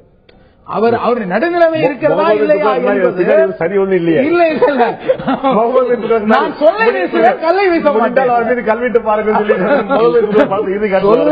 உங்க இடத்துக்குள்ளே வர முடியாது. ஒரு சிறிய இடைவெளி எடுக்க ஒரு முக்கியமான கேள்வி இருந்திருக்கிறது. இது ஏதோ இன்றைக்கு நடப்பது போல இது வந்து நூற்றாண்டுகளுக்கு முன்னால் வடிவமைக்கப்பட்ட ஒரு கதைக்கு இவ்வளவு பெரிய கேள்விக்குள்ளாகிறது. 5 ஆண்டுகள் முன்னால் எழுதப்பட்ட ஒரு கதைக்கு இவ்வளவு கேள்விக்குள்ளாகிறது. இந்து மக்களுடைய தர்மசாஸ்திரம் என்று அழைக்கக்கூடிய அதனுடைய கருப்பொருளை முழுக்க முழுக்க நாடு முழுக்க பரப்பிக் கொண்டிருக்கூடிய மகாபாரத முக்கியமான பாத்திரங்களா இருக்கக்கூடிய திருதராஷ்டிரன் எப்படி வந்தார், விதுரன் எப்படி வந்தார், பாண்டு எப்படி வந்தார், இந்த கதையில் இருக்கக்கூடிய பாத்திரங்களுக்கும் அந்த 3 பாத்திரங்களுக்கும் என்ன தொடர்பு? கேள்விக்குறியாகிறதா கருத்து சுதந்திரம் என்ற தலைப்பில் இன்றைய ஆய்வு நிகழ்ச்சி விவாதித்துக் கொண்டிருக்கிறோம். நான் பேராசிரியர் அரசிட்ட கேட்க விரும்புறேன். இது மாதிரியான விஷயங்கள் ஒரு ஆதாரப்பூர்வம் ஆகும்போது கருத்து சுதந்திரத்துக்கான வரையறையை தீர்மானிக்காமல் நம்ம விட்டுட்டோம் அப்படின்னா, எதனால் எழுதலாம் எதனால் போலாம் அப்படின்னா, இதுக்கு முன்னால் சொல்லப்பட்ட விமர்சனங்கள் போல நபிசல் நாயகத்துடைய பெயரை ஒத்து வேறொரு பெயரை வந்து தன்னுடைய பாத்திரத்துக்கு வைக்கிறார். நபிசல் நாயக துணைவியாருடைய பெயர்களை வந்து அது மாதிரி மோசமான கேரக்டர் பூரா வைக்கிறார். அது வந்து உள்நோக்கத்தோடு செய்யப்பட்ட விஷயங்கிற விமர்சனம் கடுமையானது. நிச்சயமாக நம்ம எந்த சொல்லும் ஏற்றுக்கொள்ள முடியாது. அவர் சொல்வார், அவர் சல்மான் ருஷ்டி கேட்டா எப்ப தவறு சொல்ல போறாரா, எப்ப கேட்டாலும் வந்து என்னுடைய கருத்து சுதந்திரம் சொல்ல போறார். தஸ்லிமா நஸ்ரீன் சொல்றாங்க, கருத்து சுதந்திரம் என்பது அப்சல்யூட், எல்லைகளற்றது அப்படின்னு சொல்றாங்க. அந்த எல்லைகளற்று போயிடுச்சுன்னா அதனுடைய எதிர்வினைகளும் கூட தானே எல்லைகளற்று போகும். இல்ல, கருத்து சுதந்திரம் இப்ப நீங்க இந்த குறிப்பிட்ட நாவலில் பயன்படுத்தப்பட்டிருக்கிற நிகழ்ச்சிகள் எந்த வகையில் கருத்து சுதந்திரத்திற்கு அதாவது புண்படுகிறது என்று சொல்கிறார்கள், திருச்செங்கோட்டு மக்களை இழிவுபடுத்தப்படுகிறது என்று சொல்கிறார்கள், பெண்களை இழிவுபடுத்தப்படுகிறது என்று சொல்கிறார்கள். இந்த பெண்களை இழிவுபடுத்துவதோ திருச்செங்கோட்டு மக்களை இழிவாக பேசுவதோ இப்படியான எந்த செய்தியும் அந்த நாவலில் இடம்பெறவில்லை என்பதை நாம் முதலில் வலியுறுத்த வேண்டும். என்னுடைய பார்வை அல்ல. இல்ல, நான் என்ன கேட்கிறேன்னா, ஒரு நாவலில் 100 ஆண்டுகளுக்கு முன்பு ஒரு தொன்மமாக பேசப்பட்ட விஷயம் என்பது இன்றைக்கு அவர் பதிவு செய்கிற பொழுது 100 வருஷத்துக்கு முன்னாடி உள்ள ஒரு விஷயம் என்று அதை பேசுகிறார். நீங்கள் சமகாலம் என்று ஏன் அதை எடுக்கிறீர்கள்? நீங்கள் புனைவோடு இருக்கக்கூடிய விஸ்வரூபம் படம் ஏன் எதிர்க்கப்பட்டது? புனைவோடு இருக்கக்கூடிய நவீன சரஸ்வதி சபதம் படம் ஏன் எதிர்க்கப்பட்டது? சொல்லிட்டு ஒரு 100% வந்து முழுக்க முழுக்க புனைக்கதை இந்த இந்து அமைப்புகள் ஏன் எதிர்த்தன? அப்போதெல்லாம் வேலைக்கு பார்த்தா சினிமாங்கிற ஈசிட்டாங்க. நீங்க சொல்றது மாதிரி இந்த மதவாதிகளும் சாதிவாதிகளும் தான் இந்த எதிர்ப்பில் ஈடுபடுகிறார்கள். இந்த மதவாதம் என்பதும் இந்த இரண்டும் தான் உணர்வு பூர்வமானது என்பதை எழுத்தாளர் உணர வேண்டாமா? இல்ல உணர்வு பூர்வமானது என்பது ஒரு பக்கம் இருக்கிற பட்சத்தில் எழுத்தாளனுடைய கடமை இவை இரண்டும் தர்க்கபூர்வமற்றது, சமூகத்துக்கு எதிரானது, கொடுமையானது, மக்களை அழிப்பது, இந்த சமூகத்துக்கு தேவையில்லாதது என்பதையும் எழுத்தாளர் உணர்த்த வேண்டும். அதுதான் எழுத்தாளருடைய வேலை. அதாவது நீங்க ஆய்வு கட்டுரைகளை சமர்ப்பிச்சா யாரும் கேட்கல. நடந்தது போல கதைகளை சேர்க்கும் நீங்க நடந்தது போல என்ற அந்த சொல்லை பல முறை பயன்படுத்திக்கலாம். அதுல எனக்கு உடன்பாடு இல்லை. அந்த நாவலில் நடந்தது போல அப்படியெல்லாம் இல்லை சார். அறிமுக உரையில முன்னுரையில அவர் சொல்லிவிட்டார், உண்மை சம்பவங்களின் அடிப்படையில் எழுதப்பட்ட நான் சொல்லிட்டேன். அப்படி இல்லாம இது 100% புனைக்கதான் யாரும் கேட்க போறது இல்லையே. உண்மை சம்பவங்கள் என்று இன்றைக்கா 100 வருஷத்துக்கு முன்னர் தொன்மமாக நடந்ததாக எழுதப்பட்டிருக்கிற பல விஷயங்கள். நீங்க ஒரு கேள்வி கேட்டீங்க. இப்போ மகாபாரதத்தில் திருதராஷ்டிரனும் பாண்டுவும் விதுரனும் எப்படி பிறந்தான்? நீங்க அப்படின்னா மகாபாரத கதையை நீங்கள் எப்படி ஏற்றுக்கொள்ள முடியும்? நான் அர்ஜுன் சம்பத் கேள்வி கொண்டு வருகிறேன். மாதொரு பாகன் நாவல் எரிக்கப்பட வேண்டியது என்றால் மகாபாரதம் என்ன செய்யப்பட வேண்டியது? இதே நியோகா முறைப்படிதான் பாண்டு பிறந்திருக்கிறார், திருதராஷ்டிரன் பிறந்திருக்கிறார், விதுரன் பிறந்திருக்கிறார். உங்களுடைய கருத்து அர்ஜுன் சம்பத்? மகாபாரதத்துல வந்து நம்முடைய நாட்டுல சந்ததி விருத்திக்காக மகாபாரதத்திலே சில உபாயங்கள் அங்கே கையாளப்பட்டன. அது ஒரு வழிகாட்டுதல், அந்த காலத்தில் இருந்த ஒரு நடைமுறை. ஆனா இப்ப இந்த நாவலில் சொல்லக்கூடிய விஷயம் இருக்கு ஐயா, இந்த காலியும் பொண்ணாங்கிற சந்ததி விருத்தி தாங்கயா பண்ணாங்க. இந்த நாவலையும் சந்ததி விருத்தி தான் பண்ணாங்க. இந்த நாவல்ல இவர் ஐயா நீங்க சொல்றது முழுக்க கேளுங்க. நீங்க வாய்ப்பே கொடுக்கறது இல்ல, இந்த சத்தம் வேற சரியா இருக்கிறது இல்ல. நீங்க போல தெளிவா தெரிஞ்சுக்கங்க. இந்த நாவலில இவருக்கு எங்க கொங்கு நாட்டிலே கோபம் வந்தா கூட வாங்க போங்கன்னு தான் பேசுவாங்க. கோபம் வந்தா கூட அவ்வளவு மரியாதையான தமிழ் இருக்கக்கூடிய ஊர் 100 ஆண்டுகளுக்கு முன்னாடி அப்படிதான் இருந்தது. ஆனால் அதில் அவர் பயன்படுத்தி இருக்கக்கூடிய வார்த்தைகள் மிகவும் நாளாந்தரமான வார்த்தைகள். நீங்க அந்த புத்தகத்தில் இவர் பொதுவா அங்கொன்னும் இங்கொன்னும் பார்த்து குற்றம் கண்டுபிடிக்கிறோம் என்று சொல்லல, நாட்டார் வழக்கு என்று சொல்கிறார். அப்படி எங்க நாட்டில் அந்த மாதிரி பழக்கமே கிடையாது. அது மாதிரியான ஒரு பழக்கம் இருந்ததுக்கு எந்த ஆதாரமும் கிடையாது. வேண்டுமென்றே உள்நோக்கத்தோடு இந்த மார்க்சிஸ்ட் சிந்தனையாளர்கள், குறிப்பாக முற்போக்கு எழுத்தாளர் கலைஞர் சங்கத்தை சார்ந்தவங்க, ஏற்கனவே நம்முடைய திருஞான சம்பந்தரை ஒரு கதாநாயகனாக வைத்து தாண்டவபுரம் என்கிற நாவலை சோலை சுந்தர பெருமாள் எழுதினார். ஞானசம்பந்தரை வந்து எந்த அளவு கேவலப்படுத்த முடியுமோ அந்த அளவு கேவலப்படுத்தினார். அந்த நேரத்திலே நாங்கள் அதை எதிர்ப்பு தெரிவித்தோம் தாண்டவபுரம் நாவலுக்கு. நீங்க இப்ப இந்த நாவலுக்கு நாங்க கருத்தியல் ரீதியாக நாங்கள் எதிர்ப்பு தெரிவிப்பதை கூட நீங்க என்ன நினைக்கிறீங்கன்னா, ஏதோ முற்போக்கு எழுத்தாளர் கலைஞர் சங்கத்தை சார்ந்தவங்க எழுதிட்டாங்க, அவங்க மட்டும்தான் எழுத்தாளர், மத்த ஆளெல்லாம் எழுத்தாளர் இல்லையா? இந்த ஊர்ல மத்தவங்க எல்லாம் எழுத்தாளர் இல்லையா? இவர் மட்டும்தான் எழுத்தாளரா? இவர் தன்னுடைய புத்தகம் விற்பனை செய்யப்பட வேண்டும் என்பதற்காக ஒரு சுய பச்சாதாபத்தை தேடிக்கொள்கிறார். அந்த மக்கள் அதிகமான பிரச்சாரத்தில் ஈடுபட்டது நீங்க தான். அவரை விட அதிகமான பிரச்சாரம் ஈடுபட்டது நீங்க. ஒன்று. இரண்டாவது நான் ஏற்கனவே சொன்னது போல சந்ததி விருத்திக்காக, குழந்தை பேருக்காக இந்த கதை வரக்கூடிய தம்பதி என்ன செய்தார்களோ அதைத்தான் மகாபாரதம் பல நூற்றாண்டுகளுக்கு முன்னால் நீங்க சொல்வது போல செய்திருக்கிறது. பேசுகிறார்களே சார், மகாபாரதத்தை பத்தி பேசுவது என்றால் நான் அது சம்பந்தமான வார்த்தைக்கு நிறைய வருவேன். மகாபாரதத்தை பத்தி பேசுனீங்கன்னா அப்ப நம்ம வேற ஏதாவது பத்தி பேச வேண்டியது இருக்கும். நீங்க வந்து நீங்க திரு சம்பத், எனக்கு வந்து உங்களுடைய எச்சரிக்கை எனக்கு புரியல. மகாபாரதத்தை பேசுவதா வேற ஏதாவது பத்தி பேசுறீங்க. இதுல என்ன கேள்வி வருது? நீங்கள் இந்து மத உணர்வை புண்படுத்துவதாக, இந்து மதத்தினுடைய கோவிலை வந்து அந்த பங்கன் அந்த திருவிழாவை கொச்சைப்படுத்துவதாக, அங்க இருக்கக்கூடிய சமூக மக்களுடைய உணர்வை கொச்சைப்படுத்தா சொல்றீங்க. அது தொடர்பாக நாம் போற்றக்கூடிய மகாபாரதத்துடைய பற்றி அங்கேயே இப்படி வந்திருக்குது. இது என்ன சொல்ல போறீங்க கேட்டா, புரியல. அவங்கள தெய்வீக பிறப்புகள் சார். நீங்க வந்து ஆணு பெண்ணு சேர்ந்துதான் உயிர்கள் வரும் நினைச்சிட்டு இருக்கிறீங்க. அது இல்லாமலே அது தெய்வீக பிறப்புகள். அவதாரங்கள் என்று சொன்னால் வானத்திலே இருந்து மண்ணுக்கு இறங்கி வருவதாக அர்த்தம். அவங்க எல்லாம் யோனி வழியாக பிறந்தவர்கள் அல்ல. நீங்க நிறைய இடங்கள்ல இந்து சமயத்துல நதி மூலம் ரிஷி மூலம் பார்க்க கூடாதுன்னு சொல்லுவாங்க. எப்பொருள் யார் யார் வாய் கேட்படும் அப்பொருள் மெய்ப்பொருள் காண்பது அறிவு என்று சொல்லுவார்கள். நீங்க வந்து மகாபாரதத்துல அவங்க இப்படி பிறந்தாங்க அப்படின்னா அதுக்கான விஞ்ஞானபூர்வமான காரணங்கள் நிறைய இருக்குது. நண்பரே, நீங்க தவறா புரிந்து உதாரணத்தை நான் சொன்னது நீங்க தவறா புரிஞ்சுக்கிட்டீங்க. நான் சொன்னது தர்மனையோ கர்ணனையோ அல்ல. அவர்கள் சூப்பர் நேச்சுரல் முறைப்படி பிறந்தாங்க. நீங்க சொன்னது போல சூப்பர் நேச்சுரல் படி பிறந்தவங்க தர்மனும் கர்ணனும் இது போன்றவர்கள். நான் சொல்வது பாண்டுவும் விதுரனும் திருதராஷ்டிரனும் அவர்கள் சூப்பர் நேச்சுரல் முறைப்படி பிறக்கவில்லை. இன்னமும் சொல்கிறேன் உங்களுக்கு, மகாபாரத்தை விட்டுருங்க. நீங்க போற்றக்கூடிய இல்ல விட்டுருங்க, அங்கு இருந்த சாதிகள் இல்ல நான் இன்னும் விட்டுறேன், சேர்ந்துதான் மகாபாரத்தை விட்டுருங்க. வரலாற்று ஆவணமாக நீங்கள் போற்றி போடக்கூடிய மனுஸ்மிருதியில் 9வது அத்தியாயத்தில் மிக தெளிவாக சொல்லப்பட்டிருக்கிறது 4 விதமான குழந்தை பேருக்கான வழிகள். அதில் 4வது விதமாக சொல்லப்பட்டிருக்கிறது இந்த நியோகா முறை. தனக்கு வழியும் வாய்ப்பும் இல்லை என்றால் இதெல்லாம் நம்ம சொல்லல, இதையெல்லாம் நம்ம மறுக்கல. இந்து சமயத்திலே பல்வேறு விதமான கருத்துக்கள் பல்வேறு காலகட்டங்களிலே இருந்திருக்கிறது, பல்வேறு விதமான பழக்க வழக்கங்கள் இருந்திருக்கிறது. இல்லாத ஒன்றை புனைகதையாக வைத்து எழுதி இன்றைக்கு திட்டமிட்டு இவர் எங்களை இழிவுபடுத்துகிறார் என்பதுதான் அந்த மக்களுடைய குற்றச்சாட்டு. மகாபாரத்தில் இருந்ததை நீங்க இழிவா நினைக்கல, மனுஸ்மிருதி வலியுறுத்தியதை நீங்க இழிவா நினைக்கல, மாதுருபாகன்ல ஒரு புனைகதையில சொன்னது இழிவா நினைக்கிறீங்களா? அது இழிவுதான். எங்கள் மக்களை இழிவுபடுத்துவதற்காகத்தான் எழுதியிருக்கிறார், திட்டமிட்டு எழுதியிருக்கிறார். மனுஸ்மிருதி ஒன்றும் இந்த மக்களை இழிவுபடுத்தவில்லை. மகாபாரதம் இந்த மக்களை பண்படுத்தி இருக்கிறது. எங்களுடைய ராமாயணமும் எங்களுடைய மகாபாரதமும் இந்த நாட்டு மக்களை பண்படுத்தி இருக்கிறது. நீங்க வந்து ரொம்ப தெளிவா வாதத்தை ரொம்ப லாபமா நீங்க அந்த பக்கம் மாத்திக்கிறீங்க. ரொம்ப தெளிவா சொல்றேன், முற்போக்கு எழுத்தாளர் கலைஞர் சங்கம் திட்டமிட்டு இந்து சமயத்தை தொடர்ந்து இழிவுபடுத்தி அவர்கள் புத்தகங்களை விற்க வேண்டும் என்பதற்காக இதை செய்து வருகிறார்கள். நேரடியாக நான் குற்றம் சாட்டுறேன், இதில் ஒன்றும் மாற்று கருத்து இல்லை. ஏன் சார் முற்போக்கு எழுத்தாளர் கலைஞர் சங்கத்துக்கு ஆதரவா திருமாவளவன் போராடணும்? எதுக்காக எல்லாம் இளங்கோவன் போராடணும்? எல்லா கட்சிக்காரும் எதுக்காக? அவங்க தான் எழுத்தாளரா? இதே நேற்று பிரான்ஸ்ல வந்து எழுத்தாளர் கேள்வி சித்திரம் வந்ததுக்காக இவங்க இத்தனை பேர் ஆதரவா வந்திருக்காங்களா? இதுக்கு முன்னாடி எளிமையான நேர்மையான மக்களா இருக்கக்கூடிய திருச்செங்கோடு மக்களுடைய உணர்வுகளுக்கு ஆதரவா திரும்ப நீங்க வரலாம், அர்ஜுன் சம்பத் வரலாம், ராமகோபால் வரலாம், தாமு ஏசாக்கு ஆதரவா 4 பேர் வந்துடக்கூடாது, பெருமாள் முருகனுக்கு ஆதரவா 4 பேர் வந்துடக்கூடாது. எங்களை விட்டா வேற யார் சார் வருவாங்க? எங்களை விட்டா வேற யார் வருவாங்க? நாங்க தான் வரணும், நாங்க தான் போராடணும். முற்போக்கு எழுத்தாளர் கலைஞர் சங்கம் திட்டமிட்டு செய்து கொண்டிருக்கிறது. முற்போக்கு என்கிற போர்வையில இந்து சமயத்தை மட்டுமே தொடர்ந்து இழிவுபடுத்தக்கூடிய அவங்க வேலை இருக்கிறார்கள். அவங்க இந்த வேலையை செய்வதற்கு தான் இருக்கிறார்கள். அவங்க இந்த வேலையை செய்வதற்கு தான் இருக்கிறார்கள். மதவாத சக்திகள், சாதி சக்திகள், சமூகத்தை சீரழிக்கும் சக்திகள் என்பதால் அதற்கு பக்கத்தில் இருக்கிற இஸ்லாம் நாட்டுல சார் நீங்க புட்டின் கிட்ட போய் பாடம் கேளுங்க, சீனால போய் பாடம் கேளுங்க. அங்க இஸ்லாத்தை பத்தியோ கிறிஸ்தவத்தை பத்தியோ கிறிஸ்தவ நாடுகளை சொன்னா நீங்க முற்போக்கு சீனாவுக்கு போகணும். நாம வாழ்ற ஊரை பத்தி தான் பேசணும்.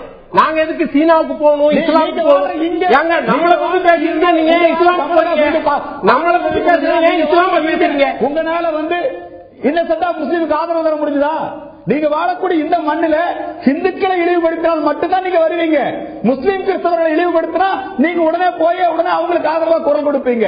நம்முடைய மக்களை தொடர்ந்து ஏமாற்றி இந்த மக்களை அதாவது மல்லாந்து படுத்தி எச்சத்தும் வருது. நம்ம மூஞ்சில நம்மளே காரி துப்புக்கிற வேலையை தான் நீங்க தொடர்ந்து செய்து கொண்டிருக்கிறீர்கள். யார் கையை வெட்டுகிறார்களோ, யார் கழுத்தை அறுக்கிறார்களோ, யார் தலையை வெட்டுகிறார்களோ அவர்களை எதிர்த்து போராட உங்களுக்கு துணிவில்லை. இதெல்லாம் செய்து கொண்டிருக்கிற ஒரு பின்புலம் உங்களுக்குள்ளதான் இருக்கிறதாக எல்லாம் சொல்றாங்க. இந்த நீங்க சொல்றதை எல்லாம் பெருமாள் முருகனை வீட்டிலிருந்து இன்றைக்கு விரட்டியதன் மூலமாக நிறைவேற்றிக் கொண்டிருக்கிறீர்கள் என்றுதான் நாங்கள் கருதுகிறோம். இல்ல அதெல்லாம் எல்லா கருத்துக்களையும் உள்வாங்கிக் கொள்ளக்கூடிய ஒரு சமயம். இந்த இந்து சமயத்தில் வந்து நாத்திகத்திற்கு இடம் உண்டு, கம்யூனிஸ்டிற்கு இடம் உண்டு. ஆனால் உங்களுடைய கம்யூனிசத்திலேயோ உங்களுடைய இஸ்லாத்திலேயோ கிறிஸ்தவத்திலேயோ இதற்கெல்லாம் இடமே நாத்திகத்துக்கு இடம் கொடுத்தீங்க, கம்யூனிஸ்டுக்கு இடம் கொடுத்தீங்க, பெருமாளுக்கும் முருகனுக்கு இடம் கொடுக்காம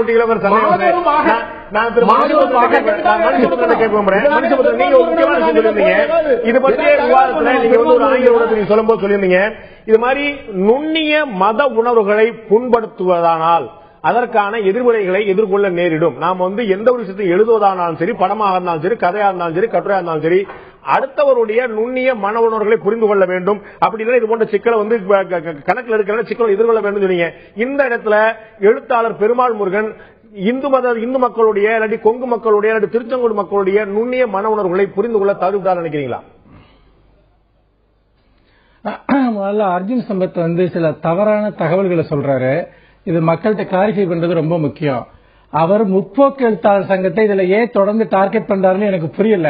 ஏன்னா முற்போக்கு எழுத்தாளர் சங்கம் புக்கு வைக்கிறதுக்காக செய்யறதுன்னு சொல்றாரு.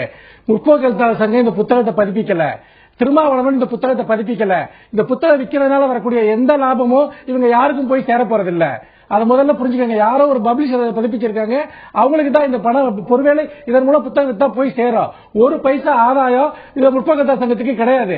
ஏன் அவர் முற்போக்கு சங்கத்தை திட்டதுக்கு அவமானப்படுத்துறதுக்கு இந்த சந்தர்ப்பத்தை பயன்படுத்துறாருன்னு எனக்கு புரியல.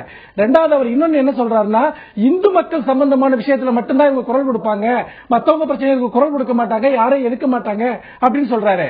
அதாவது தமிழ்நாடு தௌஹீத் ஜமாத் நான் மரண தண்டனை பற்றி நான் எழுதிய ஒரு கட்டுரைக்காக தமிழ்நாடு முழுக்க போஸ்ட் ஓட்டினாங்க, மனுஷபுத்திரனா மிருகபுத்திரனா, ஒரு வாரத்தை மன்னிப்பு கேட்கணும், இல்லைன்னா கடும் விளைவுகள் ஏற்படும். அப்ப எனக்கு ஆதரவாக தமிழ்நாடு தௌஹீத் ஜமாத்தை எதிர்த்து குரல் கொடுத்த முதல் அமைப்பு தமிழ்நாடு முற்போக்கு எழுத்தாளர் சங்கம். அவங்க அப்ப தமிழ்நாடு தௌஹீத் ஜமாத்தின் பிரிச்சு பார்த்தாங்களா அல்லது இந்து முன்னணியின் பிரிச்சு பார்த்தாங்களா? அவர்கள் பொதுவாக எழுத்தாளர்களுடைய கருத்து சுதந்திரம் பாதுகாக்கப்பட வேண்டும், அவர்களுக்கு மீது வன்முறையை பிறப்பிக்க கூடாது என்பதற்காக தொடர்ந்து எல்லோருக்குமாக அவர்கள் போராடி வந்திருக்கிறார்கள். ஆனால் அர்ஜுன் சம்பத் அவர் இந்த பிரச்சனையை ஆரம்பித்த போதே ஒரு விவாதத்தில் தமிழ்நாடு முற்போக்கு எழுத்தாளர் சங்கத்தினுடைய தமிழ்நாடு மாநில தலைவர் தமிழ்ச்செல்வன் அவரிடம் ஒரு கேள்வி கேட்டார். நீங்க இந்த புத்தகத்தை படிச்சீங்களான்ட்டு அவர் ஒரே வார்த்தையில் சொன்னார், நான் படிக்க வேண்டிய அவசியம் இல்லைன்ட்டு. இப்படி ஒரு புத்தகத்தில் இருக்கக்கூடிய அடிப்படை விஷயங்கள் எல்லாத்தையும் விட்டுட்டு ஒரு 2 வரி அதுல பிடிச்சுக்கிட்டு ஒரு சின்ன ஒரு பேராவை பிடிச்சுக்கிட்டு இதை வச்சுட்டு இது கொங்கு மக்கள் அவமானப்படுத்துதுன்னு சொன்னா அந்த எழுத்தாளரை நான் அப்படி அவமானப்படுத்திருந்தா வருத்தப்படுறேன்னு சொல்றாரு. குறிக்கிறதுக்கு மன்னிக்கணும். இதே போல துப்பாக்கி படத்தையும் விஸ்வரூபம் படத்தையும் முழுமையாக பார்த்து விட்டு அதுக்கு பிறகு பேசுங்க சொல்லி தான் நம்ம ஏற்றுக்கொண்டிருப்போமா?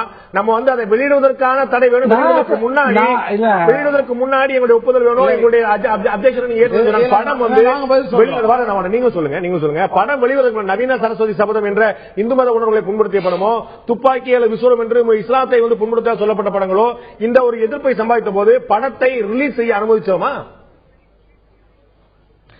பாண்டே, இந்த கேள்வியை நீங்க எங்கிட்ட கேட்கறதா ஆச்சரியமா இருக்கு. ஏன்னு கேட்டீங்கன்னா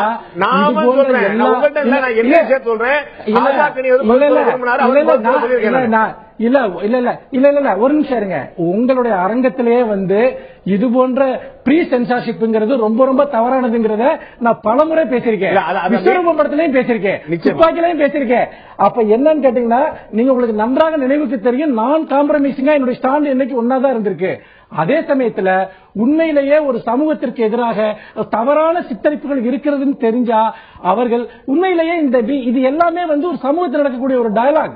பரஸ்பரம் யாருமே முழுமுற்றாக சரியான கருத்துக்களை வைத்திருக்கக்கூடியவங்க இல்ல. நம்ம பரஸ்பரம் இதன் வழியா பேசுறதன் வழியா தான் நம்ம வேற ஒரு முழுமையை நோக்கி நம்ம போக முடியும். அப்படிப்பட்ட ஒரு சூழ்நிலையில ப்ரீ சென்சார்ஷிப்ங்கிறதோ அல்லது ஒருத்தர் கருத்தை சொல்லிட்டாருங்கிறதுக்காக அவரை தண்டிக்கணும், அவரை வன்முறைக்கு ஆளாக்கணுங்கிறதோ மிகப்பெரிய தவறான ஒரு விஷயம்.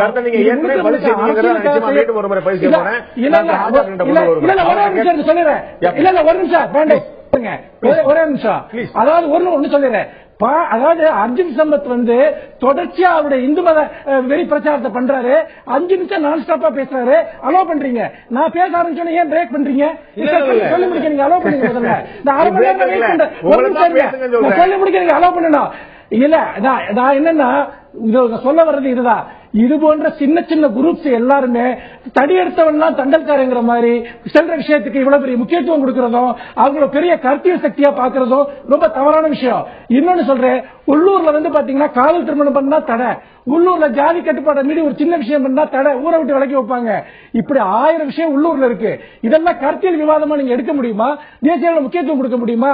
புத்தகத்தை எடுத்தவங்களை அரெஸ்ட் பண்ணுங்க, அவங்களுக்கு லீகல் ஆக்ஷன் எடுங்க. அதுதான் என்னுடைய கோரிக்கை. அதையே மீண்டும் மீண்டும் அவங்களுக்கு ஒரு பெரிய விளம்பரத்தை ஏற்படுத்தி கொடுக்குறீங்க. இது அவங்களை மேல என்கரேஜ் பண்ணுது. இது மிது போன்ற செயல்களை செய்யறதுக்கு தூண்டுதுன்னு நான் நினைக்கிறேன். அதாவது இந்த படங்களை பார்ப்பதற்கு முன்னாலேயே ஒரு எதிர்ப்பை தெரிவித்தது போன்ற ஒரு கருத்து தவறானது. அதுதான் உண்மை. அதன் பிறகு உங்களுக்கு பார்ப்பதற்கான வாய்ப்பு கிடைத்தது இல்லை. பிரச்சனை என்னன்னா, விஸ்வரூபம் படம் வெகு மக்கள் பார்வைக்கு வெளியிடப்படவில்லை, துப்பாக்கி படம் வெகுமக்கள் பார்வைக்கு வெளியிடப்படவில்லை. ஆனால் அதே மாதிரி நவீன சரஸ்வதி படமும் கூட அந்த படங்கள்ல ஆட்சேபத்துக்குரிய கருத்துக்கள் பேச்சுகள் இருப்பதாக தகவல் தெரிந்து அது ஒரு பிரச்சனையாகி அந்த படத்தை எங்களை போட்டு காட்டுன்னு சொல்லி இந்த 3 படத்தை. அதற்கு முன்பே உன்னை போல் ஒருவன் என்ற ஒரு படம் வந்தது. படம் வந்த போது அதுல எதிர்ப்புக்குரிய கருத்து வேறுபாடுகள் இருக்கிறது, நாங்கள் இதை கருத்து வேறுபாட்டை நாங்கள் பதிவு செய்ய வேண்டும் என்று சொன்னபோது கமல் தரப்பிலிருந்து அழைப்பு தரப்பட்டது. அவருக்கு வேண்டிய ஒரு இயக்குனர் மூலம் நான் தான் சென்றிருந்தேன். கமல் அவர்கள் ஏறத்தாழ 2 மணி நேரம் எங்களுக்கு நேரம் கொடுத்து தன்னுடைய பின்னணி எல்லாம், தனக்கும் இஸ்லாமிய சமுதாயத்தில் இருக்கின்ற உறவுகள் பற்றி எல்லாம் சொன்னா. நாங்களும் சொல்றோம், தமிழ்நாடு முஸ்லிம் முன்னேற்ற கழகம் தான் கமலஹாசனுக்கு தமிழ்நாடு முழுவதும் நன்றி சொன்ன ஒரு இயக்கம். எப்போதென்றால் பாபர் மசீது இடிக்கப்பட்ட போது பிரதமரை பார்த்து அவர் கேள்வி கேட்டார். ஒரு பிரதமரால் தெருவில் இறங்கி நடக்க முடியாது என்று சொன்னால் சாதாரண மனிதன் எப்படி நடக்க முடியும் என்று மும்பை கலவரத்தின் போது கேட்டார். இதையெல்லாம் நினைவு நாங்கள் நன்றியோடு உங்களுக்கு நடந்திருக்கின்றோம். அதே நேரத்தில் இதில் எங்களுக்கு அவர் சொன்ன விளக்கத்திற்கு பிறகும் உன்னை போல் ஒருவன் எங்களை பாதித்திருக்கிறது என்ற கருத்தை பதிவு செய்தோம். அடுத்த படத்தில் சரி செய்கிறோம் நிச்சயமாக என்று சொன்னார். விஸ்வரூபம் படத்தை கூட கேள்வி வைத்து நாங்கள் எதிர்க்கவில்லை. துப்பாக்கி படத்திலும் கூட அந்த படம் 2 நாள் ஓடின பிறகுதான் எதிர்ப்பு பதிவானது. விஸ்வரூபம் படத்தினுடைய ட்ரெய்லர் பார்த்துவிட்டு இதில் எங்களுக்கு ஆட்சேபனை இருக்கிறது என்று சொன்னார். படம் வெளிவரும் வரைக்கும் அரசு சொன்னார். முதல்ல ஒரு வாதம் வச்சார், 200 பக்கம் கொண்ட நாவல்ல இருந்து 4-5 வார்த்தைகளை உருவி கொண்டு நீங்கள் எப்படி எதிர்ப்பை தெரிவிக்கும் கேட்டார். அதுதான் கேட்கிறேன். ஒரு 2.5 மணி நேர படத்தில், அதுவும் அந்த படம் 3 மணி நேர படம், அந்த படத்துல இருந்து ஒரு 2-3 ட்ரெய்லர் காட்சியை போட்டு உங்களுக்கு எதிர்ப்பு எப்படி தெரிவிக்க முடியும்? ட்ரெய்லர் காட்சி பார்த்துட்டு எங்களுக்கு இதுல விமர்சனம் இருக்கிறது, எங்களுக்கு எதிர்ப்பு இருக்கிறது என்று சொன்னவுடன் படம் பார்க்கும் வரைக்கும் தயவு செய்து நாங்கள் முடித்து உங்களுக்கு படம் பார்க்க ஏற்பாடு செய்கிறேன், அதுவரை நீங்கள் எதிர்ப்பை வெளியிடக்கூடாது என்று கமல் கேட்டுக்கொண்டால் நாங்களும் எதிர்ப்பை தெரிவிக்கவில்லை. இதான் நடந்தது. அதற்கு பிறகு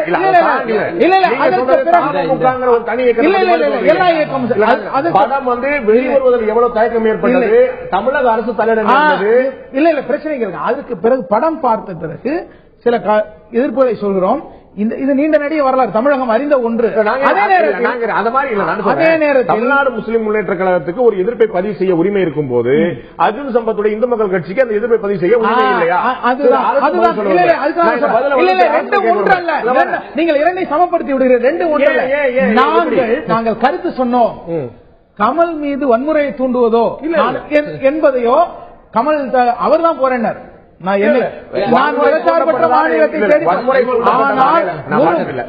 மனிதனை குறிவைத்து தூண்டப்பட்டதாக நம்ம எங்கேயும் சொல்ல, அது நடக்கிறது. ஆனால் திருச்செங்கோட்டில் என்ன நடந்திருக்கு? தோழர் அர்ஜுன் சம்பத் தன் கேள்விகள் பதில் சொல்ல. நாங்கள் வேறு விதமாக கேள்வி, 2 வேறு சமயங்களை சார்ந்தவர்கள் இப்படியான சமயம் தொடர்பான கருத்துக்கள் வருகிற பொழுதெல்லாம் எதிர்க்கிறார்களே, அதை பார்ப்பது சமூக பிரச்சனை. நீங்க மாற்றி பார்க்க வேண்டும். விஸ்வரூபம் சமூக பிரச்சனை, அது சமய பிரச்சனை. தமிழ்நாட்டில் அல் காய்தா பேச அனுமதி. நான் என்ன கேட்கிறேன்னா, இந்த நாட்டில் சமயம் சார்ந்தவர்கள் அல்லது ஜாதியம் சார்ந்தவர்கள் மட்டும் இப்படியான எதிர்ப்புணர்வுகளை இப்படி சினிமா வருகிற பொழுதும் நாவல்கள் எழுதுகிற பொழுதும் ஒரு இந்த சமய சார்பு அற்றவர்கள், ஜாதியை நம்பாதவர்கள் கருத்துக்களை வெளிப்படுத்துகிற பொழுதும் இவர்கள் ஏன் இப்படியான எதிர்ப்பு உணர்வுகளை தெரிவிக்கிறார்கள் அப்படிங்கிறது ஒரு முக்கியமான கேள்வி. உங்களுக்கு ஒரு சமயம் சார்ந்தவர்களுக்கு எந்த அளவுக்கு உரிமையும் இந்த சமூகத்தில் வாழ்வதற்கு பேசுவதற்கு இடமும் இருக்கிறதோ அந்த அளவிற்கு எந்த வகையிலும் குறைச்சல் இல்லாத ஒரு இடம் சமய நம்பிக்கையற்ற, சாதி மீது நம்பிக்கையற்றவர்களுக்கு இருக்கிறது என்பதை சமயம் சார்ந்தவர்களும் சாதிய பற்றாளர்களும் ஏற்றுக்கொள்கிறார்களா என்ற கேள்வி ரொம்ப முக்கியமானது. இப்ப இந்த கேள்வியை பொறுத்தவரை பெருமாள் முருகன் மாதொருபாகன் என்ற ஒரு நாவலின் மூலம் மிகப்பெரிய ஒரு என்ன சொல்றது, அந்த இந்து சமயத்தை சார்ந்த ஒரு கடவுள் ஒரு பெண்ணை இணையாக வைத்துக் கொண்டிருக்கிறார் என்ற ஒரு உன்னதமான, உங்களுடைய கண்ணோட்டத்திலிருந்து பார்த்தால் கடவுள் ஆணையும் பெண்ணையும் சமமாக மதிக்கிறார் என்று சொல்லி ஒரு நாவல் எழுதியிருக்கிறார். அந்த நாவல் போகிற போக்கில் வருகிற போக்கில் ஒரு நாவலாசிரியன் இவ்வளவு ஆண்டாண்டுக்கு முன்பு நிறைய தொன்மங்கள் இருக்கின்றன. அது பற்றி நீங்களே கேட்டது மாதிரி மகாபாரதத்தில் இந்த கதை இருக்கிறது, நாட்டுப்புற பாடல்கள் என்ற கதை இருக்கிறது. அதை விட மனிதாபிமானம், இன்றைக்கு குழந்தை பேர் இல்லாதவர்கள் ஃபெர்டிலிட்டி சென்டர் என்று சொல்லக்கூடிய ஒரு நிறுவனத்திற்கு சென்று எவ்வளவு துன்பப்பட்டு குழந்தையை உருவாக்கிக் கொள்கிறார்கள், அது கார்ப்பரேட் சக்திகள் என்பவர்கள் அப்படியான மருத்துவமனைகளை எப்படி நடத்துகிறார்கள், அதற்கு பின்னர் எப்படி குழந்தை உற்பத்தி செய்யப்படுகிறது என்ற ஒரு புலனாய்வை எல்லாம் நாம் செய்தோம் என்று சொன்னால், நீங்கள் பேசுகிற இந்த மதிப்பீடு சார்ந்த இந்த விஷயம் சார்ந்த நிறைய கேள்விகளுக்கு அங்கு விடை இல்லை. இன்னொரு முக்கியமான கேள்வி நீங்க சொன்ன போல டெஸ்ட் டியூப் பேபிக்கான ஒரு முறை இது போல பயன்படுத்தப்படுகிறது. டெஸ்ட் டியூப் பேபிங்கிறது நம்ம 2-3 வகையா நம்ம பார்க்கிறோம். அதுல ஒரு வகை நீங்கள் சொல்ல போல இதே மாதிரியான ஒரு பாணியில பயன்படுத்தப்படுகிறது. அப்ப அதை நம்ம கொச்சப்படுத்த முடியுமா? 2 கேள்விகள் இருக்கின்ற நண்பர்கள் ஒரு சிறிய இடைவெளிக்கு பிறகு நம்ம கேட்கொண்டிருக்கிறோம். ஒன்று, இது போன்ற பிரச்சனைகள் இது போன்ற சமூக ஜாதி மத அமைப்புகள் மட்டும்தான் இருக்கிறதா? டேம் 999 போன்ற படங்களை அரசே தடை செய்தது. டாவின்சி கோட் போன்ற படங்களை அரசே தடை செய்தது. அப்படியானால் அரசும் கூட உணர்வுகளை கவனிக்க வேண்டும் என்பது மிக கவனமா இருக்கிறதா? இன்னொரு விஷயம், மகாகவி பாரதி மிக கடுமையான விமர்சனத்தை வைக்கிறான். பேராசை காரணடா பார்ப்பான், எனில் பெரிய துறை என்றால் உடல் வேர்ப்பான் என்று பார்ப்பனர்களை கடுமையாக விமர்சிக்கிறார் பாரதி. அவரை நாம் மகாகவி என்று போற்றிக் கொண்டிருக்கிறோம். அர்ஜுன் சம்பத்துடைய இந்து மக்கள் கட்சி பாரதியை எதிர்த்து போராட்டம் நடத்தப் போகிறதா? கேள்விக்குறியாகிறதா கருத்து சுதந்திரம் என்ற தலைப்பில் இன்று ஆயுதல் நிகழ்ச்சி விவாதித்துக் கொண்டிருக்கிறோம். நான் இந்து மக்கள் கட்சியை சேர்ந்த நிறுவனர் திரு அர்ஜுன் சம்பத்தை கேட்க விரும்புகிறேன். ஒரு முக்கியமான விஷயம் இடைவெளிக்கு முன்னாடி சொன்னேன். நாம் எல்லோரும் போற்றி புகழ்ந்து கொண்டிருக்கக்கூடிய மகாகவி பாரதியார் சொல்கிறார், பார்ப்பனர்களை பற்றி கடுமையான வார்த்தைகளோடு விமர்சனம் வைக்கிறார். பேராசை காரணடா பார்ப்பான், எனில் வெள்ளைத்துறையை கண்டால் உடல் வேர்ப்பான் என்று சொல்கிறார். இந்த பெரிய துறையை கண்டால் உடல் வேர்ப்பான் என்று சொல்கிறார். அப்போது இது பார்ப்பனரை இழிவுபடுத்தக்கூடிய விஷயம் என்று சொல்லிடுவோம். நம்ம இந்த நாட்டுக்காகவும் இந்த சுதந்திரத்துக்காகவும் சமூக ஒற்றுமைக்காகவும் அவர் கொடுத்த குரலை விட அர்ஜுன் சம்பத் அதிகமான குரலை கொடுத்துட போகிறாரா? நாங்கள் பாரதியார் பக்தர்கள், பாரதியை அப்படியே பின்பற்றுபவர்கள். சிறுமை கண்டு பொங்குவா என்று சொன்ன பாரதி தன்னுடைய ஆவேச வரிகளிலே ஒரு சில இடங்களிலே பேராசை காரணடா பாப்பான் என்று சொல்லியிருக்கிறார். வெள்ளைக்கார துறையை பரங்கி என்ற காலமும் போச்சே, பாப்பானை ஐயர் என்ற காலமும் போச்சே என்றெல்லாம் பாடியிருக்கிறார். இத்தகைய கருத்து சுதந்திரங்கள் எங்களுடைய சமயத்திலே, அதாவது நம்முடைய சமயத்திலே, இந்திய தேசிய பண்பாட்டிலே முழுமையாக இருக்கிறது. நாம இதனால இவங்க மனது புண்படும் அவங்க மனது புண்படும் இல்ல. அவர் நண்பர் ராஜா கனி, சகோதரர் ராஜா கனி மிக அற்புதமா ஒரு சேஃப் கேம், அவர் ரொம்ப சேஃப் சைட்ல பேசினார். அவங்க தமிழ்நாடு முஸ்லிம் முன்னேற்ற கழகம் அவங்க மத உணர்வுகளை புண்படுத்துற மாதிரி ஒரு செய்தி கேள்விப்பட்டாலே அதை பார்க்காமயே எதிர்ப்பு தெரிவிப்பாங்க, போராட்டம் நடத்துவாங்க, தேட்டரை கொளுத்துவாங்க. அது நியாயம். அவங்க மத உணர்வு புண்பட்டுடும். எங்கேயோ தடை செய்யப்பட்ட இன்னசென்ட் ஆஃப் இஸ்லாம் படத்துக்கு இங்க மவுண்ட் ரோட்ல போராட்டம் நடத்துவாங்க. அதெல்லாம் நியாயம். ஆனால் இந்த மக்கள் 4 வருடங்களுக்கு பிறகு சமீப காலமாக இந்த புத்தகத்தை அவர்கள் முன்னெடுத்து செல்கிறார்கள். அதில் இருக்கக்கூடிய வரிகள் முழுமையாக அதில் இருக்கக்கூடிய வரிகள் ஒவ்வொன்றும் எங்களுடைய மக்களுடைய வரலாற்றை, பழக்க வழக்கத்தை, பண்பாட்டை கேவலப்படுத்தி கொச்சைப்படுத்தி எங்க பொம்பளைகளை படிக்காம இருக்கிறேன்.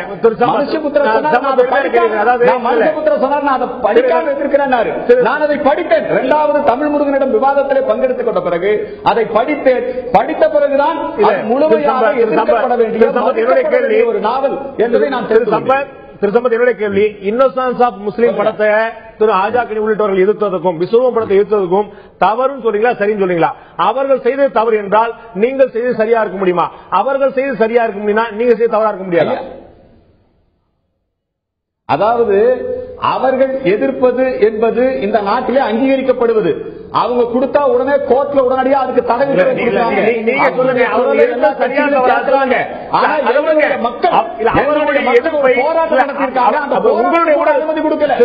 உங்களுடைய மத உணர்வு புண்படலாம், அவர்களுடைய மத உணர்வு புண்படக்கூடாதா? சார், எந்த மத உணர்வுமே புண்படுத்தப்படக்கூடாது என்பதுதான் எங்களுடைய கருத்து.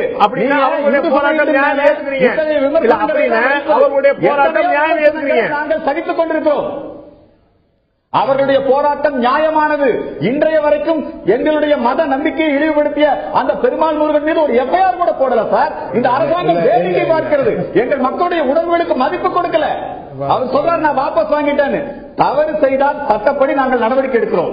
நாங்க பிரைவேட் கம்ப்ளைண்ட் போயிருக்கோம். எஃப்ஐஆர் போட்டிருக்காங்க. எஃப்ஐஆர் போட்டு அவர் கைது பண்ணி நடவடிக்கை எடு, கோர்ட்ல வழக்கு நடத்து. நாங்களும் வாதத்தை முன்வைக்கிறோம். சரி, நாங்க புத்தகத்தை எடுத்திருந்தா நீங்க அதுக்கு எங்க மேல வழக்கு போடுங்க. சட்டம் தன் கடமையை செய்யட்டும். நீங்கள் எல்லாம் சேர்ந்துட்டீங்க. இந்து சமய உணர்வுகளை புண்படுத்தினா ஒரு எஃப்ஐஆர் கூட போட மாட்டீங்களா? இல்ல, ரொம்ப அற்புதமா சொன்னீங்க. ரொம்ப அற்புதமா சொன்னீங்க. என்னுடைய கேள்வி தெரிஞ்சு, இந்து மத உணர்வு புண்பட்டா நீங்க சொன்னீங்க எஃப்ஐஆர் போடுன்னு. நீங்க போலீஸ் ஸ்டேஷன்ல கம்ப்ளைண்ட் கொடுத்தீங்களா? நீதிமன்றத்தில் வழக்காடுனீங்களா? எதற்காக புத்தகத்தை எரித்தீர்கள்? எதற்காக திருச்செங்கோட்டில் பந்த் நடத்தினீங்க? வேலை நிறுத்தம் செய்வதான் எழுத்தாளருக்கு செய்யப்படக்கூடிய விஷயமா? நிச்சயமா செஞ்சுதான் ஆகணும். வேற எந்த வழியில? போலீஸ் ஸ்டேஷன்ல புகார் கொடுத்த நடவடிக்கை இல்ல. நாங்கள் பல்வேறு விதமான அந்த பகுதியில் இருக்கிற மக்கள் மனுக்களை அனுப்பி நடவடிக்கை இல்ல. படையெடுப்பு நடத்தியிருக்காங்க. தொடர்ந்து பிரைவேட் கம்ப்ளைண்ட் கோர்ட்டுக்கு போயிருக்காங்க. சட்டப்பூர்வமான நடவடிக்கை எடுத்துக் கொண்டிருக்கிறார்கள். ஆனால் அதற்கு முன்பாக மாநிலம் தழுவிய அளவிலே இந்த எழுத்தாளர் சங்கம் மாநிலம் தழுவி, ஏன்னா எழுத்தாளர்னா இவங்கதான் எழுத்தாளரா, வேற ஆளெல்லாம் எழுத்தாளர் இல்லையா? மாணவர்னா இவங்கதான் மாணவர், முற்போக்குனா இவங்கதான் முற்போக்கு, நாங்கெல்லாம் முற்போக்கு இல்லையா? பாரதியார் முற்போக்குவாதி இல்லையா? இவங்கதான் முற்போக்குவாதியா? நாங்களும் பிற்போக்குவாதியா? வாதத்தில் சொல்லிக்கிறேன். சம்பத் அவர்கள் என்னை தாக்காமலே ஒரு வாதம் செய்து விட்டால் அது ஒரு வாதத்தின் நிறைவை அடையாது என்கின்ற காரணத்தினால நான் ஒண்ணு கேட்கிறேன். எங்களுக்கு சில படங்கள் மீது உடன்பாடு இல்லை என்ற சூழ்நிலை வரும்பொழுது நாங்கள் தெருவில் ஊர்வலம் போய் தியேட்டர்களை அடிப்போம் உடைப்போம்னு சொன்னோமா? நாங்க சம்பந்தப்பட்ட தணிக்கை துறையிலும் காவல்துறையிலும் இதுல ஆட்சேபகரமான சில செய்திகள் இருக்கின்றன, அதை சரி செய்யுங்க.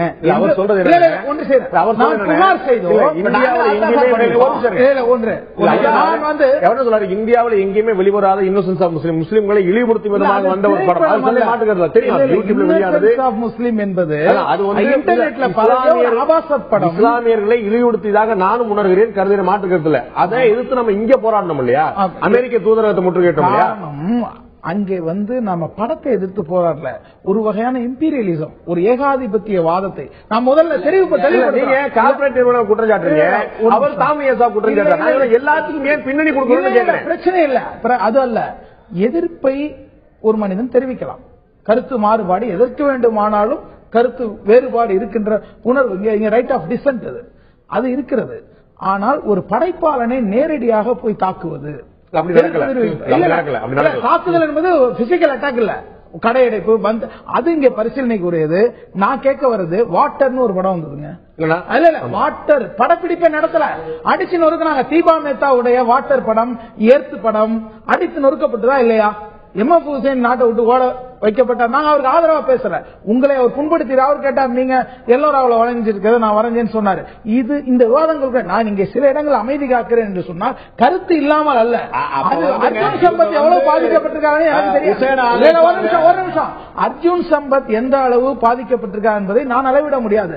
அதே நேரத்தில் எந்த பாதிப்பு யாருக்கு ஏற்பட்டாலும் அதை ஒரு படைப்பாளன் நான் வாபஸ் வாங்குகிறேன். இப்படி சொன்ன பிறகு விஸ்வரூபத்துக்கா பிரச்சனை இருந்ததா, அல்ல எந்த படத்தையாவது எடுத்தோமா, ஏதோ ஒரு கருத்து நான் வருந்துகிறேன், அது நான் அறிய அந்த நோக்கத்தில் எடுக்கப்பட்டது அல்ல என்று ஒரு படைப்பாளி விளக்கம் தந்து விட்ட பிறகு அது குறித்து பேசுவதும் எதிர்ப்பு தெரிவிப்பதை பற்றிதான் நாம் இங்கே படத்துல என்னுடைய நோக்கம் அப்படி இல்லைன்னு அவர் 100 முறை விளக்கம் சொல்லி கூட, இஸ்லாமியர்களோடு எனக்கு எவ்வளவு நெருக்கமான பார்வை இருக்கு அவர் சொல்லியும் கூட சம்பந்தப்பட்ட பகுதி ஆடியோ கட் செய்யப்பட்ட பிறகுதான் வெளியிடப்பட்டது. இல்ல இல்ல ஒன்று வச்சுங்க, ஒரு மத சம்பந்தப்பட்ட பிரச்சனைகளை முழு விவாதமாக ஒரு குறிப்பிட்ட மதம் இன்னொரு குறிப்பிட்ட மதம் இப்படி பேசுவது என்பதும் கூட ஒரு சார்பு தன்மை சார்ந்த விஷயம்தான். இந்த சார்பெல்லாம் சார்ந்த மீறி மனித நேயம், மனிதனுக்காக வாழ்வது, மனித உணர்வுகள் அப்படிங்கறத நீங்க இந்துவாக இருக்கலாம் அல்லது இஸ்லாமியா இருக்கலாம், ஆனா ஒரு மனிதன், அந்த மனிதன் சம்பந்தப்பட்டதிலிருந்து தான் நீங்க மதத்துக்கு போகணுமே ஒழிய நீங்க எல்லாம் மதத்தில் இருந்து மனிதனுக்கு வருகிறீர்கள். நம்ம எல்லா மதத்துக்கும் அப்படிதான் பார்க்க வேண்டியது. இந்த உணர்வுகள் முன்படும் போது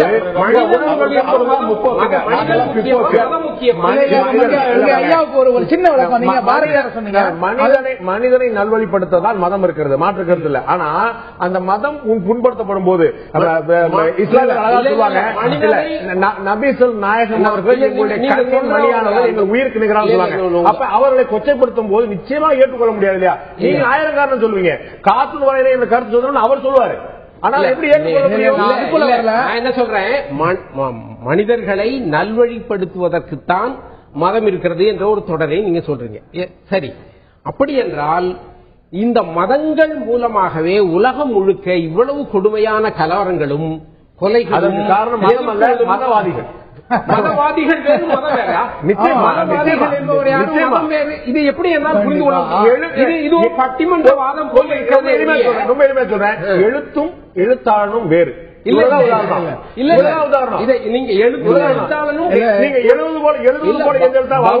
ரீதியாக வேறாக இருக்கலாம், ஆனா ஒரு படைப்பாளன் எப்படி பொறுப்போடு இருக்க. பாரதியை பற்றி சொன்னீர்கள், ரயில்வே ஸ்தானம் என்று ஒரு கதை எழுதினார். அந்த கதையின்படி ஒரு முஸ்லிம் ஒரு சகோதரிகளை திருமணம் செய்து கொள்வார், அக்காவையும் தங்கையும் திருமணம் செய்து கொண்டு அதனால் அவர் அல்லல் உருவது போல ஒரு கதை எழுதியிருந்தார். அதற்கு பிறகு ஒரு முஸ்லிம் பெரியவர் அவரை பார்த்து, எங்கள் மார்க்கத்தில் சகோதரிகளை ஒரே நேரத்தில் திருமணம் செய்ய அனுமதி இல்லை, நீங்க இப்படி எழுதிட்டீங்களே, இது எங்க மார்க்கத்தில் இல்லாத ஒரு வழக்கமாச்சு, இல்லாத ஒன்றை இருப்பது போல ஒரு மகாகவி எழுதலாமா என்று கேட்டவுடன் அவர் உடனே திருத்தம் போட்டு, நான் அப்படி இந்த சட்டத்தை நான் அறிந்திருக்கவில்லை, இனி தன் சகோதரிகள் என்பதை தன் இனத்தை சேர்ந்த 2 பெண்களை என்று மாற்றி வாசியுங்கள் திருத்தம் செய்கிறார். ஒரு படைப்பாளனுக்கு இந்த பொறுப்புணர்வு தான் வேண்டும். இந்த கருத்தை நீ வாபஸ், அதே நேரத்தில் நான் செய்வது குற்றம் என்று சொன்னால், இந்த நாட்டுக்கு போராடுவது குற்றம் என்று சொன்னால், அந்த குற்றத்தை கோடி முறை செய்வேன் என்று காந்தி சொன்னார். எதில் உறுதி காட்ட வேண்டும்? இந்த சமூகத்திற்கு நலம் விளைவிக்கின்ற ஒரு கருத்தை சொல்லி அதை திரும்ப பெற்றுக்கொள் என்று உலகமே எதிர்த்தாலும் ஒரு படைப்பாளன் வாங்கிக் கொள்ள மாட்டான். அதே நேரத்தில் தெரியாத வகையிலே, புரியாத வகையில ஒன்றை பதிவு செய்துவிட்டால் அது புண்படுத்தி இருக்கிறது என்று சொன்னால் படைப்பாளன் அதை திரும்ப பெற்றுக் கொள்வதில்லை. பெருமாள் முருகன் சொல்லியிருக்கிறார், ஊரின் அமைதியை விட என் எழுத்து பெரிதல்ல என்று சொல்லும் அளவுக்கு அவர் கழிவிறக்கமான நிலைமைக்கு தள்ளப்பட்டிருக்கிறார். நான் சொல்றேன், ஒரு நாட்டில் ஷேக்ஸ்பியரை நாங்கள் இழக்க மாட்டோம், இந்தியாவை வேண்டுமானாலும் இழப்போம் என்று சொன்னார். நாம இதெல்லாம் தாண்டி படைப்பாளனை, கருத்தாளனை, மக்களுக்காக கருத்துக்களை விதைக்கக்கூடியவர்களை கொண்டாடக்கூடிய மனநிலைக்கு வரும். அது எனக்கு முரணாக இருக்கும் பட்சத்தில் என் முரண்பாட்டை நான் எழுத்தின் மூலமாக பதிவு செய்வேன். பேச்சில் உங்கள் கருத்தில் எனக்கு முரண்பாடு இருந்தால் நான் பேச்சில் பதிவு செய்வேன். இதை தாண்டிய வன்முறை கலாச்சாரம் எங்கிருந்து வந்தாலும், அது நான் சார்ந்த இடத்திலிருந்து வந்தாலும், அர்ஜுன் சம்பத்திடமிருந்து வந்தாலும், அது ஒரு ஆரோக்கியமான சமூகத்திற்கு ஏற்கத்தக்கதல்ல என்பதை ஒத்துக்கொள்ள வேண்டும். நான் திரு அர்ஜுன் சம்பத், உங்களுடைய இறுதியான சுருக்கமான கருத்தை சொல்லுங்க. ஐயா, இந்து சமயம் என்பது தாலிபான்களின் சமயம் அல்ல. எத்தனையோ விமர்சனங்களை நாங்கள் சந்தித்திருக்கிறோம், எத்தனையோ சீர்திருத்த கருத்துக்களை உள்வாங்கி இருக்கிறோம், இன்னும் பல்வேறு விதமான சீர்திருத்த கருத்துக்களை உள்வாங்க தயாராக இருக்கிறோம். ஆனால் எங்களுடைய இந்த பரந்த மனப்பான்மையை இடிச்சவாயத்தனம் என்று கருதி எங்களுடைய பழக்க வழக்கங்களை மட்டுமே குறிவைத்து திட்டமிட்டு இழிவுபடுத்தி கேவலப்படுத்தி எழுதி கொண்டிருப்பதற்கு ஒரு முற்றுப்புள்ளி வைக்க வேண்டும். குறைந்தபட்சம் ஒரு எஃப்ஐஆர் போடுங்க. என்ன தப்பு? எஃப்ஐஆர் போட்டா என்ன தப்பு? நிரூபிக்கட்டும், தப்பே கிடையாது. நன்றி சம்பத், உங்களுக்கு மனுஷபுத்திரன் உங்களுடைய இறுதியான சுருக்கமான கருத்தை கேட்க விரும்புறேன். நான் ஏற்கனவே சொன்னது போல டாவின்சி கோடோ, டேம் ட்ரிபிள் ஏனோ இது போன்ற படங்கள் வெளிவரத நம்முடைய அரசே தடை செய்தது. இன்னும் சொல்ல போனால் இனம் போன்ற படங்கள், மெட்ராஸ் கதை போன்ற படங்கள் இங்கு கடுமையான கொந்தளிப்பை ஏற்படுத்தியது. அதற்கெல்லாம் நாம் வெகுமக்கள் சேர்ந்து ஆதரித்தோம். அப்ப ஒரு அந்த கருத்து சுதந்திரக்கான எல்லை எனக்கு பிடிச்சிருந்தா ஆதரிப்பேன் அரசே சில சமயங்களில் வர்றதும், உணர்வுகளை புண்படுத்தக்கூடாது அரசே சில சொல்றதும், இந்த வரையறை எங்கே பிரிப்பது? சுருக்கமாக இறுதியாக திரு மனுஷபுத்திரன். ரொம்ப நன்றி. 45 நிமிஷத்துக்கு அப்புறம் சுருக்கமாக கருத்து சொல்ல வாய்ப்பு கொடுத்ததுக்காக. பொதுவா அரசாங்கமோ தனிப்பட்ட அமைப்புகளோ செய்யக்கூடிய எல்லா தடைகளுமே ஒரு விதத்தில் ஒரு சமூகத்தினுடைய சுதந்திரமான வளர்ச்சிக்கு எதிரானது என்றுதான் நான் நினைக்கிறேன். ஆனா அர்ஜுன் சம்பத் என்ன நினைக்கிறாரு அப்படின்னு பாத்தீங்கன்னா, அவர் அது புராணங்கள்ல இருந்தா அது தப்பு இல்ல, பாரதியார் சொன்னா அது தப்பு இல்ல, பெருமாள் முருகன் எழுதினா தான் தப்பு, அவர் மேல எஃப்ஐஆர் போடணுங்கிறாரு. நான் என்ன கேட்கிறேன்னா, ஒரு தனி மனிதன் எழுத்தாளர்களும் ஒரு காலத்திற்கு தவறு செய்வார்கள் என்றே வைத்துக் கொள்வோம். அப்போது அந்த தவறை நான் திருத்திக் கொள்கிறேன் என்று சொன்னால் கூட உன்னை ஜெயில போடுவேன்னு சொன்னா, நம்முடைய அரசியல் சாசனம் கொடுத்திருக்கக்கூடிய கருத்து சுதந்திரத்திற்கு எதிராக ஒரு நபரை மிரட்டுவது, கொலை மிரட்டல் விடுப்பது, அவருக்கு எதிராக ஊர்வலம் நடத்துவது, இது போன்ற பல செயல்களை செய்வது என்பது தனி மனிதன் மீது தொடுக்கப்படுகிற வன்முறை. இதை தூண்டுவதற்காக அர்ஜுன் சம்பத் மீது உடனடியாக எஃப்ஐஆர் பதிவு செய்யப்பட வேண்டும். அர்ஜுன் சம்பத் கைது செய்யப்பட வேண்டும். அர்ஜுன் சம்பத் கைது செய்யப்பட்ட பிறகுதான் பெருமாள் முருகன் தவறு செய்தாரா இல்லை என்பதை பற்றி விசாரிக்க முடியும். இவர் சொல்கிறவரை எல்லாம் பிடித்து ஜெயிலில் அடைக்க முடியாது. அப்போது இவர்கள் அப்படிப்பட்ட ஒரு ஆட்சியை நடத்துவதற்காக விரும்புகிறார்கள். அதற்காகத்தான் இத்தனை விதமான விஷயங்களையும் செய்து கொண்டிருக்கிறார்கள். நன்றி. உங்களுடைய கருத்தை பேச நம்ம யாரையும் கைது செய்யறதுடைய நோக்கம் இல்ல. அவர் ஒரு கருத்தை வெளிப்படுத்துவதற்கான எல்லாருக்குமான வாய்ப்பு இருக்கிறது. மக்களுடைய பார்வை என்னவா இருக்கிறது? இங்கு விவாதம் இருக்க மக்கள் என்ன நினைக்கிறார்கள்? எழுத்தாளருடைய கருத்துக்கு என்ன தேவை? மக்களுடைய பார்வை என்ன?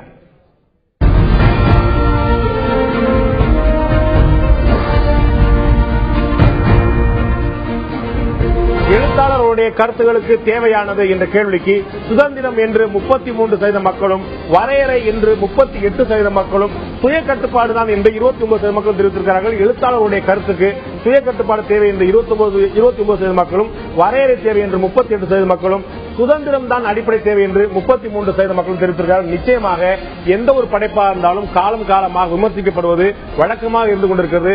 சமூகவில் சார்ந்த கருத்துக்கள் எந்த காலத்திலும், அது பாரதியா இருந்தாலும் சரி, பாரதிதாசனா இருந்தாலும் சரி, இன்றைக்கு இருக்கக்கூடிய படைப்பாளர்களும் சரி, விமர்சனங்கள் எப்போதுமே வைக்கப்படுகின்றன.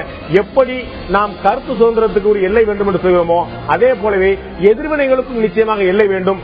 கருத்து சுதந்திரம் என்பதும் எல்லையற்றது அல்ல, அதற்கான எதிர்வினை ஆற்றுவது என்பதும் எல்லை கொண்டதல்ல. நிச்சயமாக இரண்டுக்குமே ஒரு வரையறைகள் தேவை. அந்த வரையறையை எழுத்தாளர்களும் அவர்களுக்கான எதிர்வினை தெரிவிப்பவர்களும் சுய கட்டுப்பாடு வைத்துக் கொண்டால் நிச்சயமாக காவல்துறையோ அரசோ தலையிடுவதற்கான அவசியம் இருக்காது. இந்த நிகழ்ச்சியில் கலந்து கொண்ட கருத்து விருந்தினர்கள் 4 பேருக்கும் நன்றி.